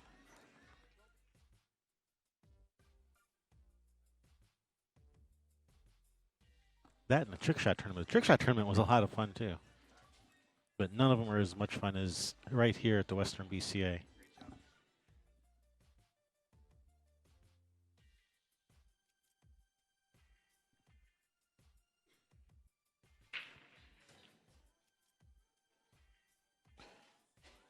Hello, Paul. Fran Johnson. Do we have a tidal wave in Michigan? Table 31. There's lakeshore flooding, and they're talking about waves as high as 14 feet on the Michigan side of Lake Michigan. Holy cow. 50-mile-an-hour winds and stuff like that. Wowzers. Yeah, so hoping the power doesn't go out at the house.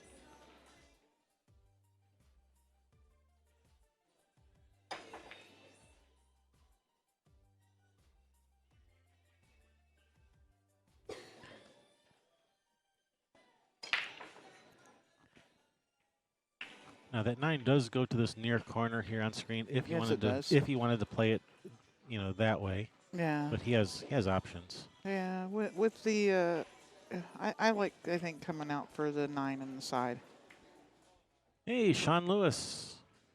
We're going to miss you. Yeah, you're gonna miss us. We're gonna miss you, Sean. Yeah, sitting here in the booth with Ooh, me. he almost clipped that 9, which would have been disaster. But he's all right. There's a lot of people that like to hear your side, how you see the game and stuff like that. Yeah, to pick your brain. Yeah. Or just let him spill it out there for you. Yeah, you don't have to pick it. He'll just spill it all out there, and Yeah. you just have to mop it up. Soak it up. But there's a lot of people that like to listen to how Sean sees the game. And I don't blame him. The guy plays good. He's a consummate student of the game.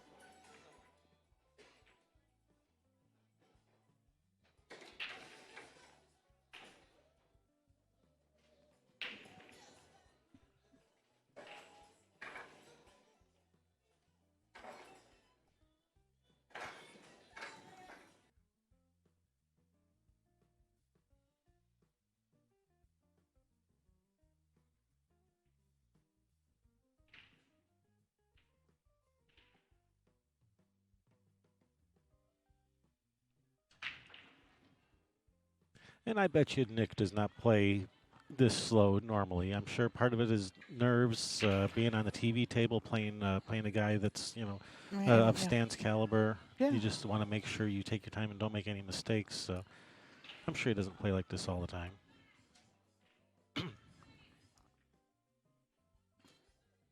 There you go. Nicely done, Nick. Keep And him I up. don't blame him. I would too. I mean, you're playing Stan. Absolutely. And you're on the TV table. Yeah. You just want to be extra Well, sure you know, don't do something dumb. Bought for $50 in the Calcutta. First place of the Calcutta, they said, is 44% of the Calcutta. So that's like $4,500 Sweet. on a $50 For a horse. $50 entry or a $50 purchase. Yeah.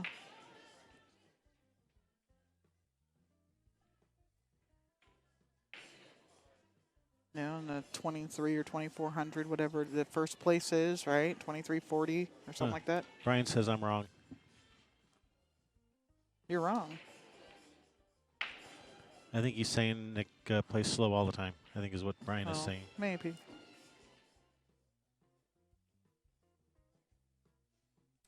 Yeah. And what does he spot you? You find the better players do tend to play a whole, slower. I mean, you've got Dan Louie and James DeVee over there. Their score is 4-4, and they started at noon.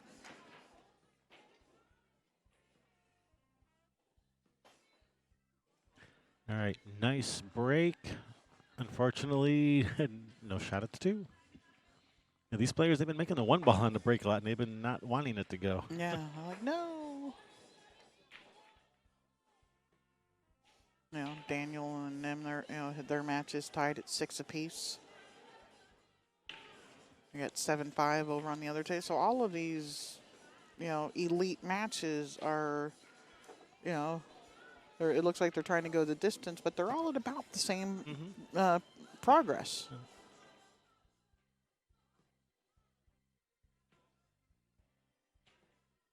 No, I don't have a problem with it. Yeah, I got nowhere else to be. I'm Yeah. going to be here whether whether he's playing or not. We'll be here all week. Well, I guess there's no more sugar here. I thought there was. I'll be back.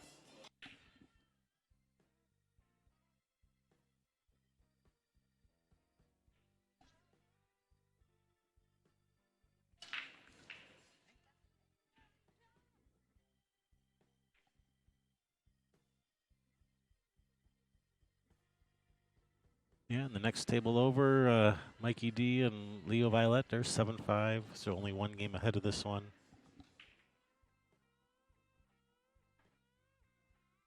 So they're pretty much on schedule with all the other matches here. Next table over with Matt Horner, that looks like it's 7-5.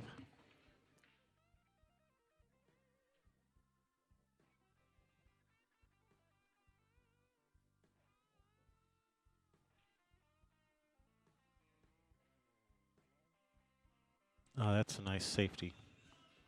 Nice shot, Nick.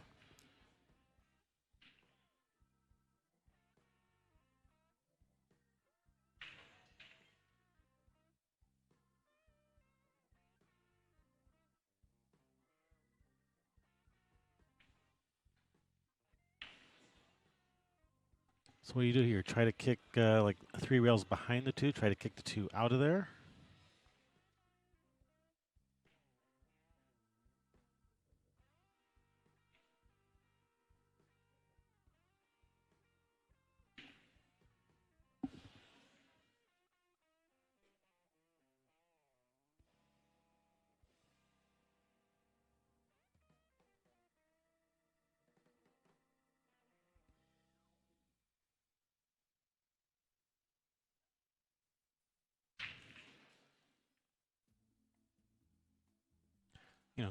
Going the 1 rail at it looks pretty tough with that 3 blocking.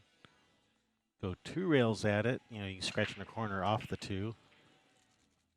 Go 3 rails behind it. Maybe even kick the 2 into the side. Might get lucky and get them safe behind the 3 or the cluster of balls by kicking the 2 out of there.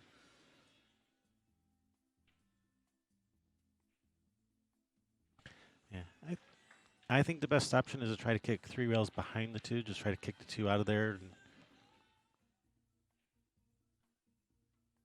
Well, let's see what Stan decides on.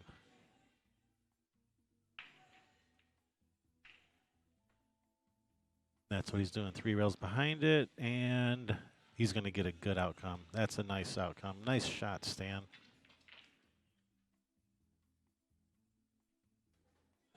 Stan pulling some more of that Stan magic. Yeah, he hit that beautiful. I think we're looking at a 210 combination, 2 rail kick, 210. Yeah.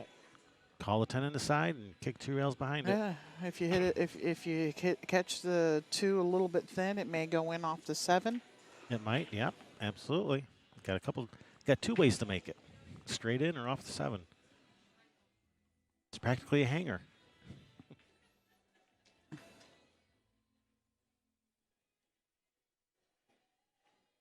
Yeah, practically. Actually, I don't think the 2 rail is there. I think you'd have to go like right where that 9-6 is. I think you'd have to go right down that path to get to the 2 railer. Yeah, now he's looking at 1 rail up underneath it. So I don't think the 2 railer is available. I think he has to spin it too if he's going to come 1 rail Oh yeah, absolutely. to the foot rail there. He's going to have to put some left spin on it to spin into the 2. Yeah, good. Catch that 2 nice and full and send it, banking cross table and the cue Yeah. ball up underneath the Little 10. hit and stick. That's what he's That's trying. what he's trying. If it gets underneath the 6, it's all right. No, it has where Stan can't just shoot this straight into the corner. You have to play it the other way. Yeah, he's left a tough shot. He's left him a shot, but it is a tough shot.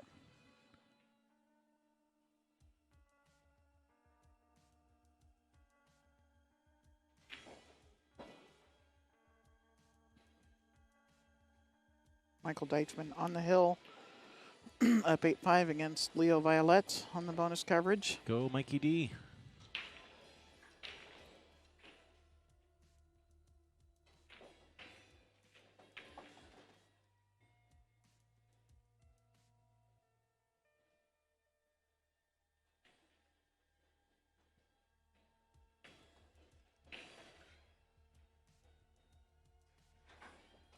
No, it doesn't like it. Wants to play safe, and that is a really nice save. Nice shot, Stan.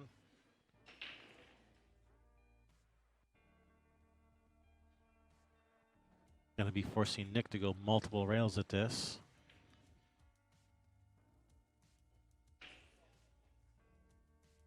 Again. Oh, no, he went one rail the last time. Yeah, this is a zigzag. or just 3 rails. Is he going to zigzag at, or is he going to go 3 rails? And look, that's a zigzag line right there that he's looking Actually, at. that kind of looks like a 1 rail, or like cut to 2 in the corner type of shot.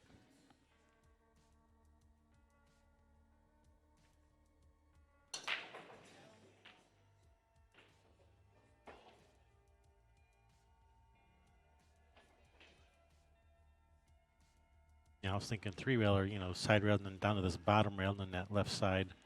But no, he's going 1 rail at it. Yeah, I am not sure who has what on that other table, but the score is 7-6 against Matt Horner and Mike Grimm. I can actually go check if you want. No, it was 7-5 just a minute ago. So, if you happen to see who won that last game, then that's who has 6.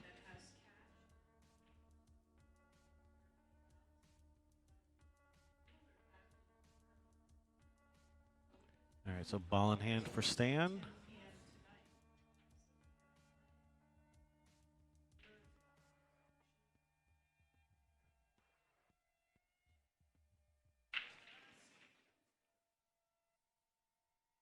Nudging that 4 a little closer to the pocket. And that is Matt Horner with 7.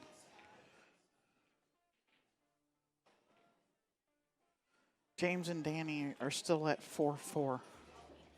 Somebody had to have forgot to mark a score. That just can't be. Yeah, it's been a half hour. That can't be the right score. They probably just forgot. They're probably just not using the beads. Oh, no, they were. Maybe only one of them was using the beads, and they were marking for both players. Yeah, and, that happens sometimes too. And the other player won some games and didn't mark them. Possibly. Or maybe they're still on 4-4. Who knows? And if they're still using the proper side of the beads over there, Daniel has gone from a 6-3 deficit to a 7-6 lead. Oh, so 4 games in a row. Sweet. Yep.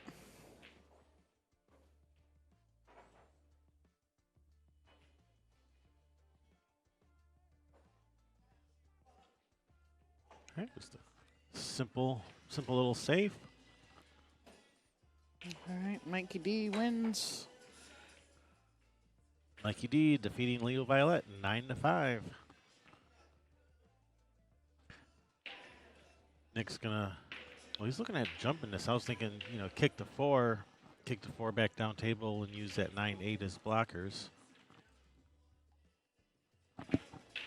All right, now he's looking at the kick. He's just examining all his options.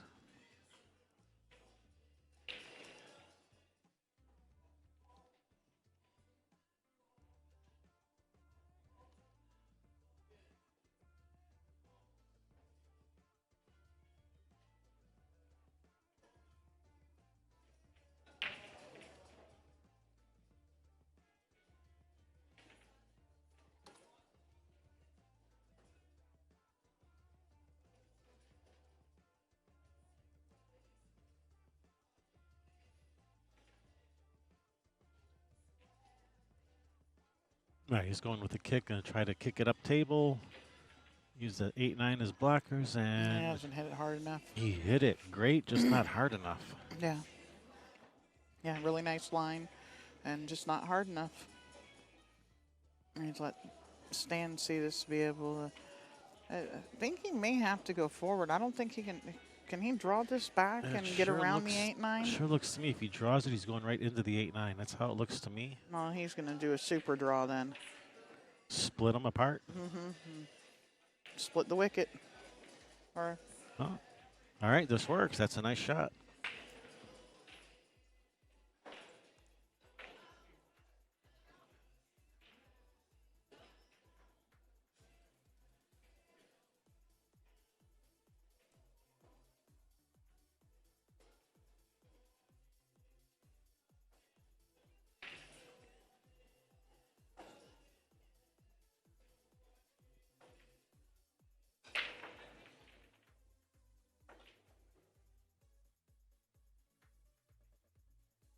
One thing I've learned by watching Stan over the years is that he sees the game so much differently than I do. he sees the game different than anybody. But his I- choices for position play have always been surprising to me because the way he chooses to play position is different than the way I would. So often, It's like, different than the way most people would so often. I mean, Probably. a lot of people can sit up here and think, oh, if Stan's probably going to do this. Yeah. No. Do exactly what you think you wouldn't do and call that. And that's probably what Stan's going that's to do. probably a little bit more close, a little bit closer. Yeah, absolutely. And the unorthodox patterns work for him. Yeah, guy's one of the best bar table players there is. Has been for more than a decade, maybe two of them. Absolutely.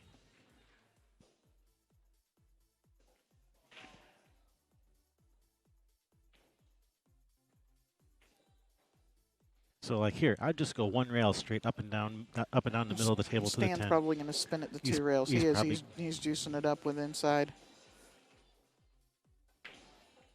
It looks like it anyway. Yep.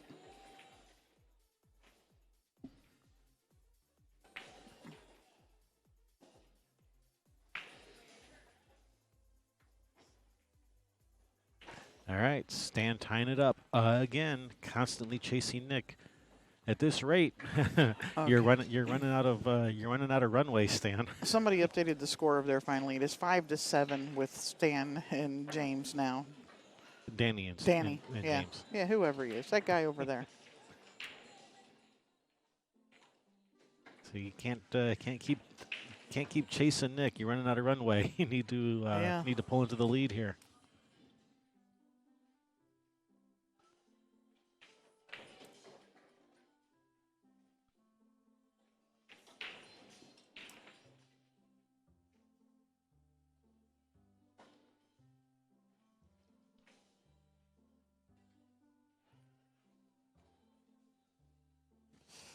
Come on, Nick. Knock Stan off that pedestal. Trip him. Make him drop his crown. Wow, nice break. Good shot on the one.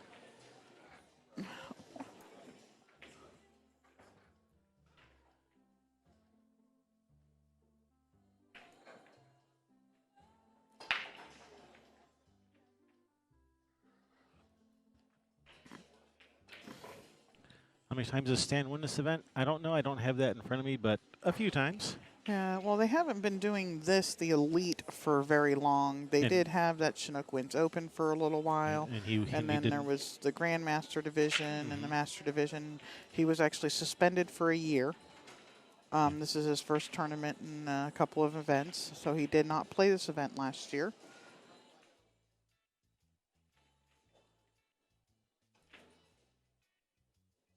But yeah, when you go back to when they had the Grandmasters and the Masters and stuff, yeah, we'd If he be here was- all day long trying to tell you how many he'd won. If he was playing, he was winning. Yeah. Him or Glenn Atwell for Yeah. years. Yeah, this was like a guaranteed paycheck for him every 6 months. Yeah.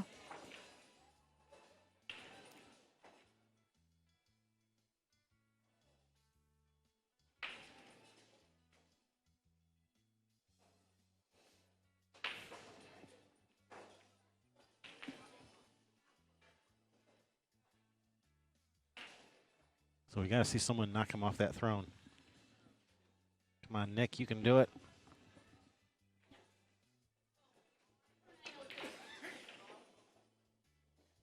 Got Cedric Sloan warming up on the next table over. He will be. He's waiting for Danny and James to finish up. He's going to be playing on table 11 against Joe Landy from the Everett area.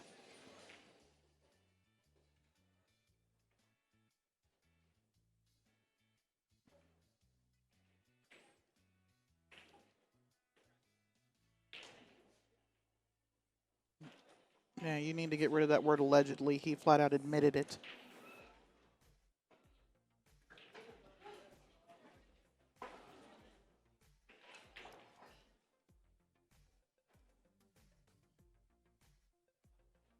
No, he flat out admitted it on social media.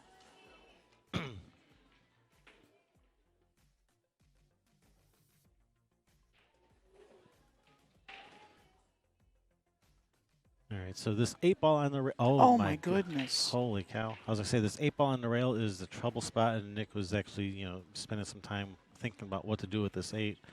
And I suspect that maybe that 8 was maybe still on his mind a little bit when he was down shooting this 2, that regardless, it wasn't a tough shot, so he didn't miss it because the shot was too hard. He missed it because his mind was elsewhere.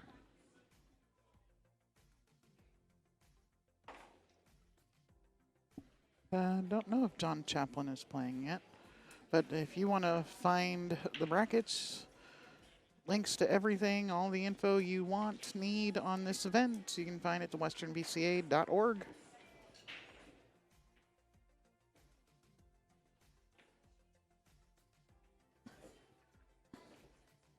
Nice control there. Yep.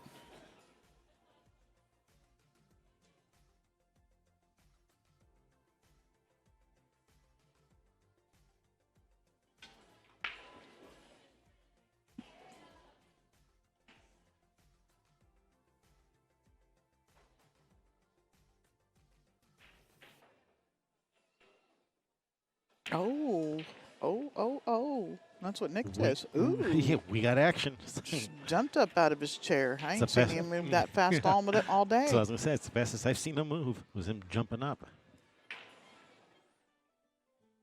Yeah, it's like this is not the proper place to let Stan take the lead on you. No. Nick is perfectly happy with the way the pattern's been going. Yeah. I win a game, then Stan catches up. I win a game, then Stan. We can just keep doing that, do that all day, no Yeah. problem.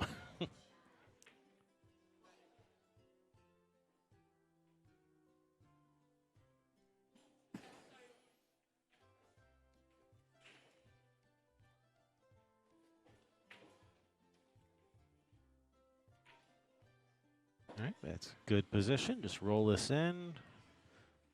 6 in the corner, come back, shoot to 7 on the side. Now lets you roll forward to get you to get straight in on the 8. Yep. Yeah, John is playing right now, but he is playing way in the back 40, or table 67. The back 40 tables. That's a 2 o'clock start time, and we have Says no opponents. Yeah, no opponents here. Both matches are still going. No, I guess the elite division, they're on a 2-hour intervals. Yes. And the 9-ball singles are on an hour and a half. Yes, that is correct, because they are doing a race to 9. And it's because tempo. all of the elite players play slow. Yep, not just Nick, they all play slow. Yep.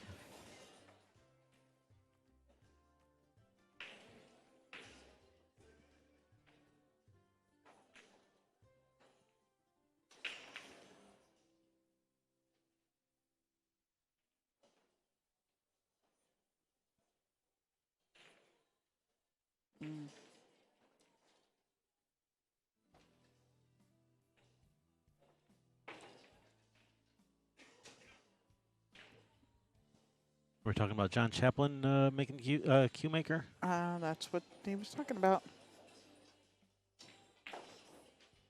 I have not tried one of his cues. Might have Yep. to give them a try. You can go take the one he's playing with back on table, 60 whatever. Oh, he's not using it. Yeah, well, I mean.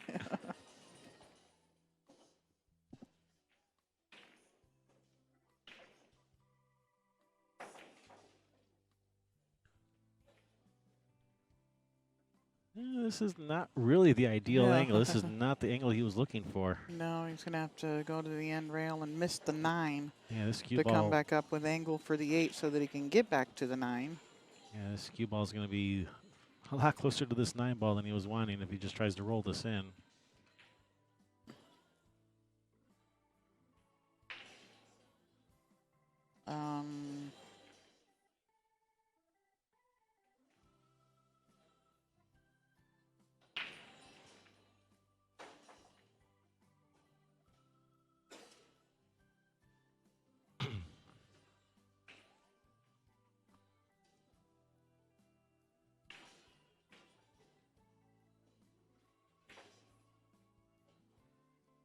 Cheated the pocket to the max to try to hold up that cue ball. So a little bit more distance than he wanted, but got to make do with what you got. Ooh, Steven, get in here and play. Where are you at? Huh? Who's on the clock? Stephen Weekly. At the bar getting drunk, crying in his beer for his No, lost he's match. walking For across his the room right now.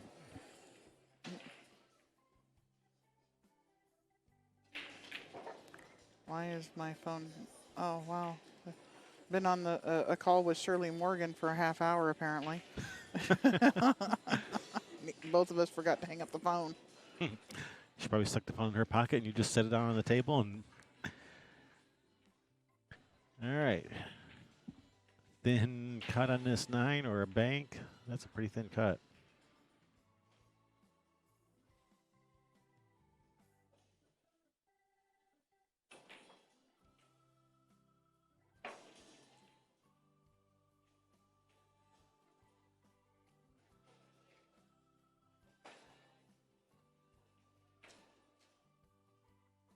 Daniel on the hill, 8-7. Go Daniel.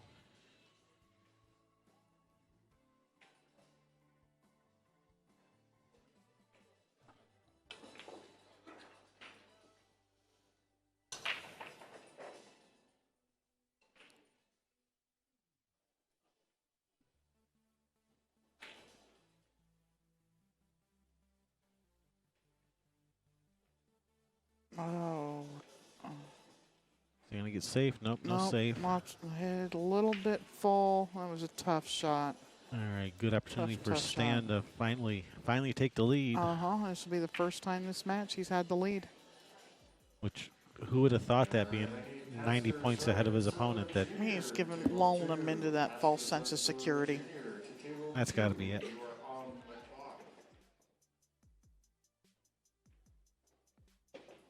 Wow, he's crushed this ball. Yeah, way overrun. He's going to be all right shooting it in the side pocket.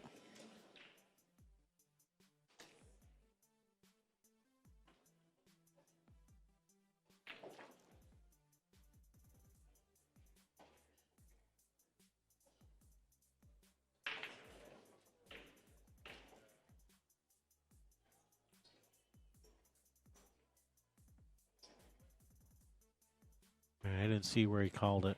Is he cutting Man, it in the side? It looks like he's Or banking is he it. I'm banking looking it? straight out at it. It looks like this angle, he's banking this ball. All right. Nice shot, Stan. All right, takes the lead for the first time. Better late than never.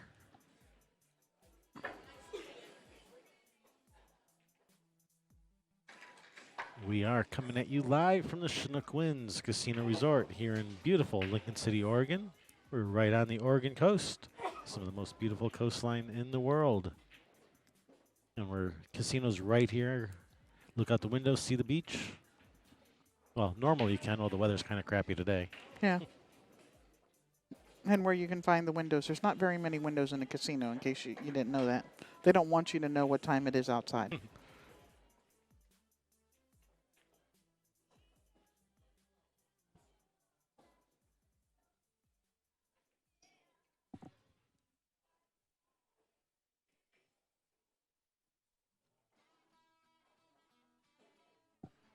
James and Danny are done.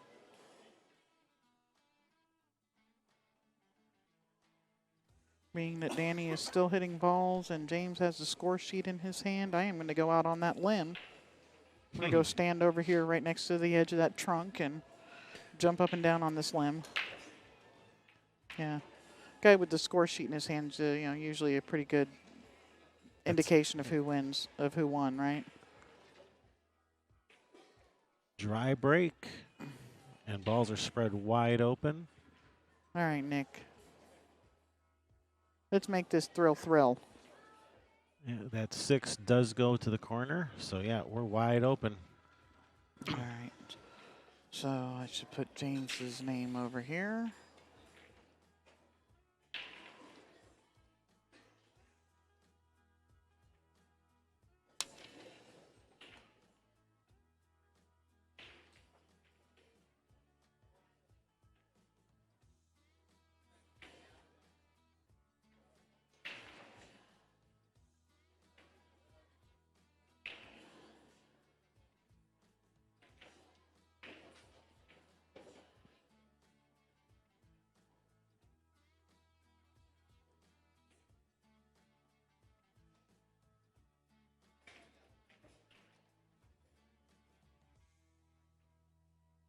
Hopefully it'll be against Daniel.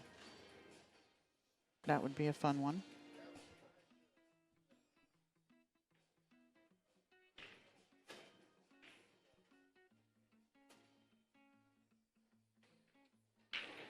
Uh-oh. Danger, Will Robinson. This is going to be trouble. Oh, no.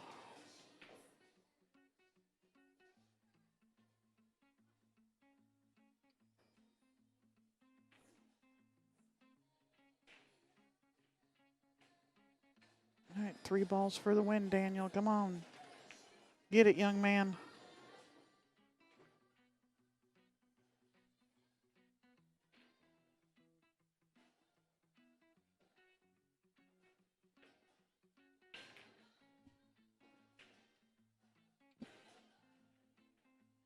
Hey, you hit that ball perfect. I'm sorry, I'm watching Daniel run out and win over there. All right, so that unfortunate mistake by Nick is going to leave a pretty makeable jump shot for Stan. Well, the mistake was the position play, not the safety.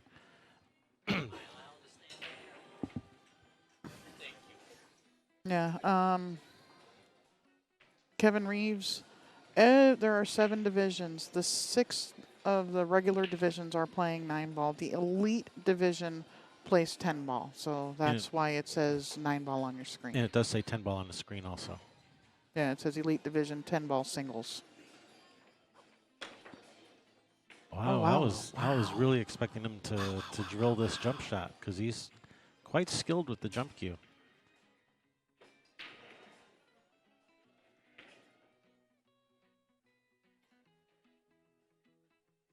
All right, we're at thrill over there now. Daniel missed the 10.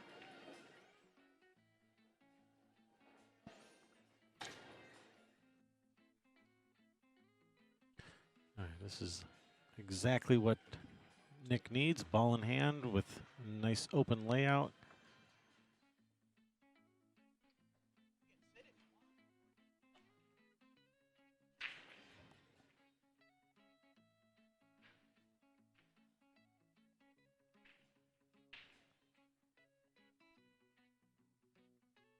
And yeah, this 6 does go to the corner.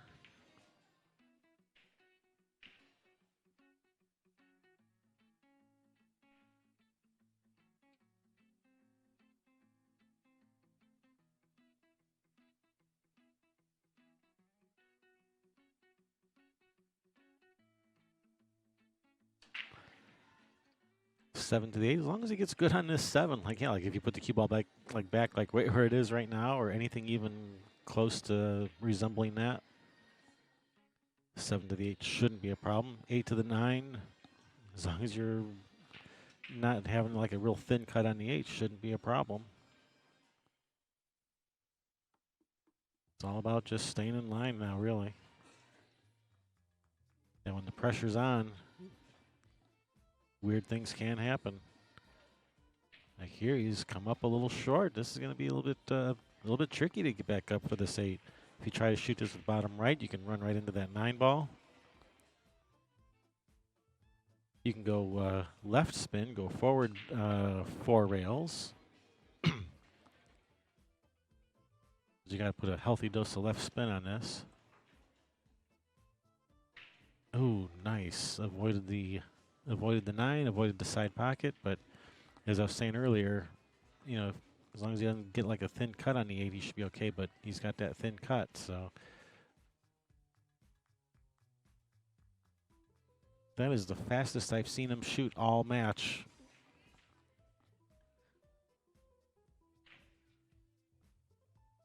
And it's costing him.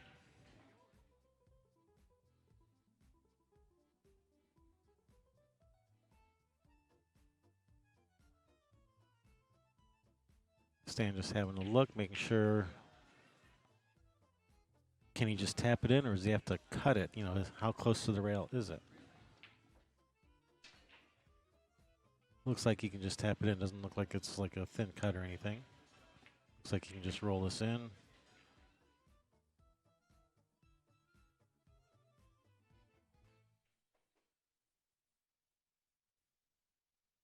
That's going to be a little firm.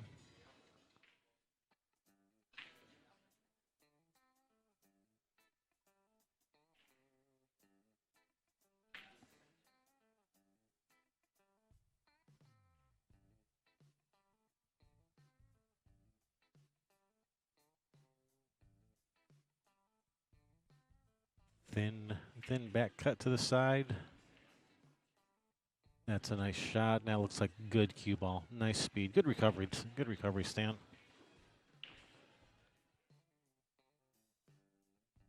This 10 ball to put Stan on the hill.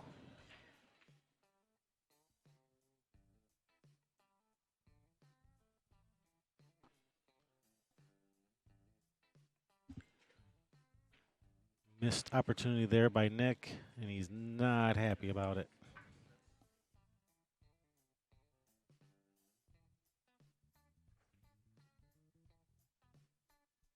Not that I blame him. And it's going to be Stan's break. And Stan's been hitting this break really good. He's been making balls on the break.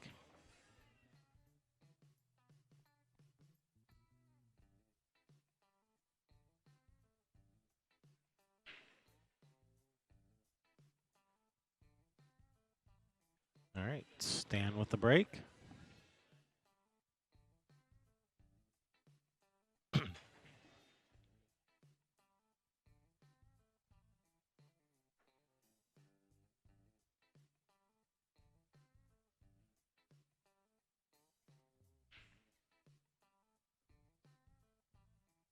Oh, that's right. It's Nick's break. We're doing rack your own. The 9. I was confused because the the 9 ball is rack for your opponent. 10 ball is rack your own. So sorry, I was a little bit confused there. I was thinking it was going to be Stan's break. We've been doing rack for your opponent for the last 4 days. So I just saw Nick out there racking. I was thinking it was going to be Stan's break. My bad.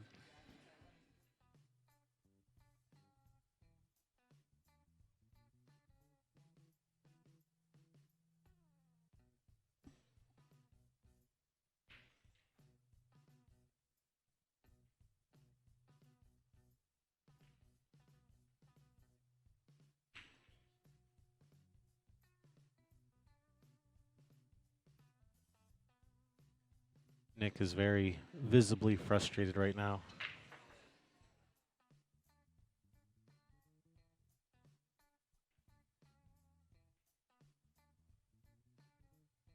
Stan has to avoid some traffic here to get to this 2-ball.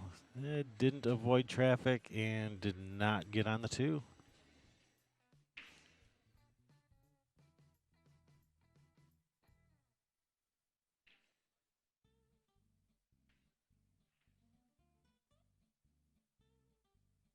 Nick over there. You can see Nick in the upper right corner on screen. You can see him standing there. As soon as he saw Stan getting hooked on the 2, all of a sudden he's like, oh, what's this? What's this? He kind of grabbed his cue stick and is like standing a little bit taller and like, oh, I think I got a chance.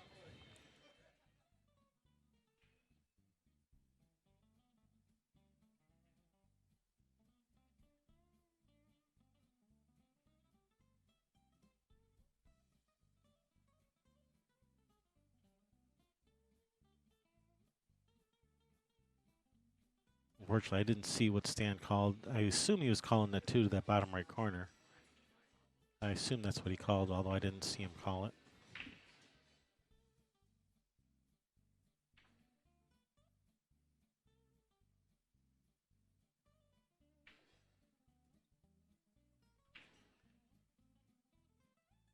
All right, did he put that 4 in a better spot or a worse spot?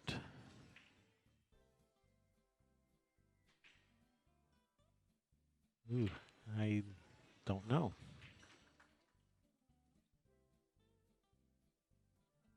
All right, that's a nice shot. Doesn't matter if the 4 goes in the side or not because it definitely goes to the corner from here. All right, he's lining this into the side. All right, he's going for the side. All right.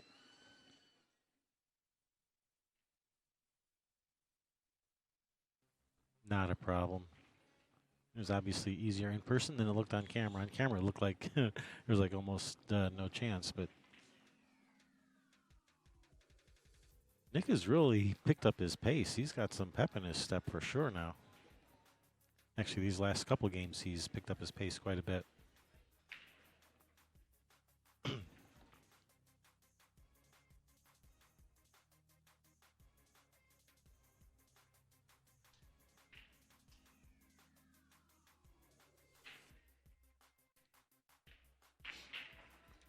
Nice shot. Perfect position. Just get straight in on the 8. And Bob's your uncle.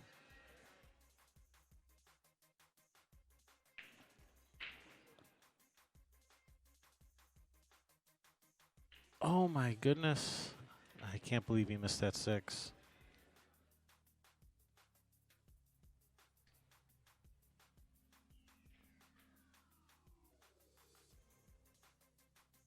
Wow.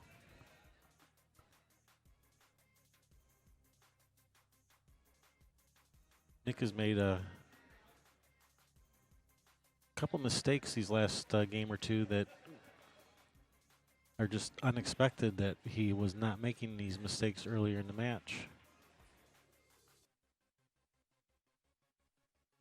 Nice shot and perfect position. Wow, what a shot, Stan. What a shot. Needs 3 balls for the match.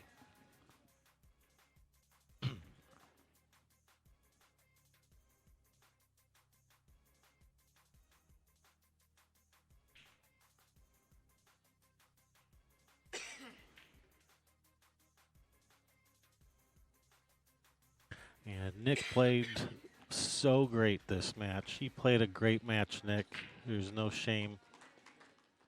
You really stepped up and gave Stan a run for his money. You had him, so you had Stan sweating for sure.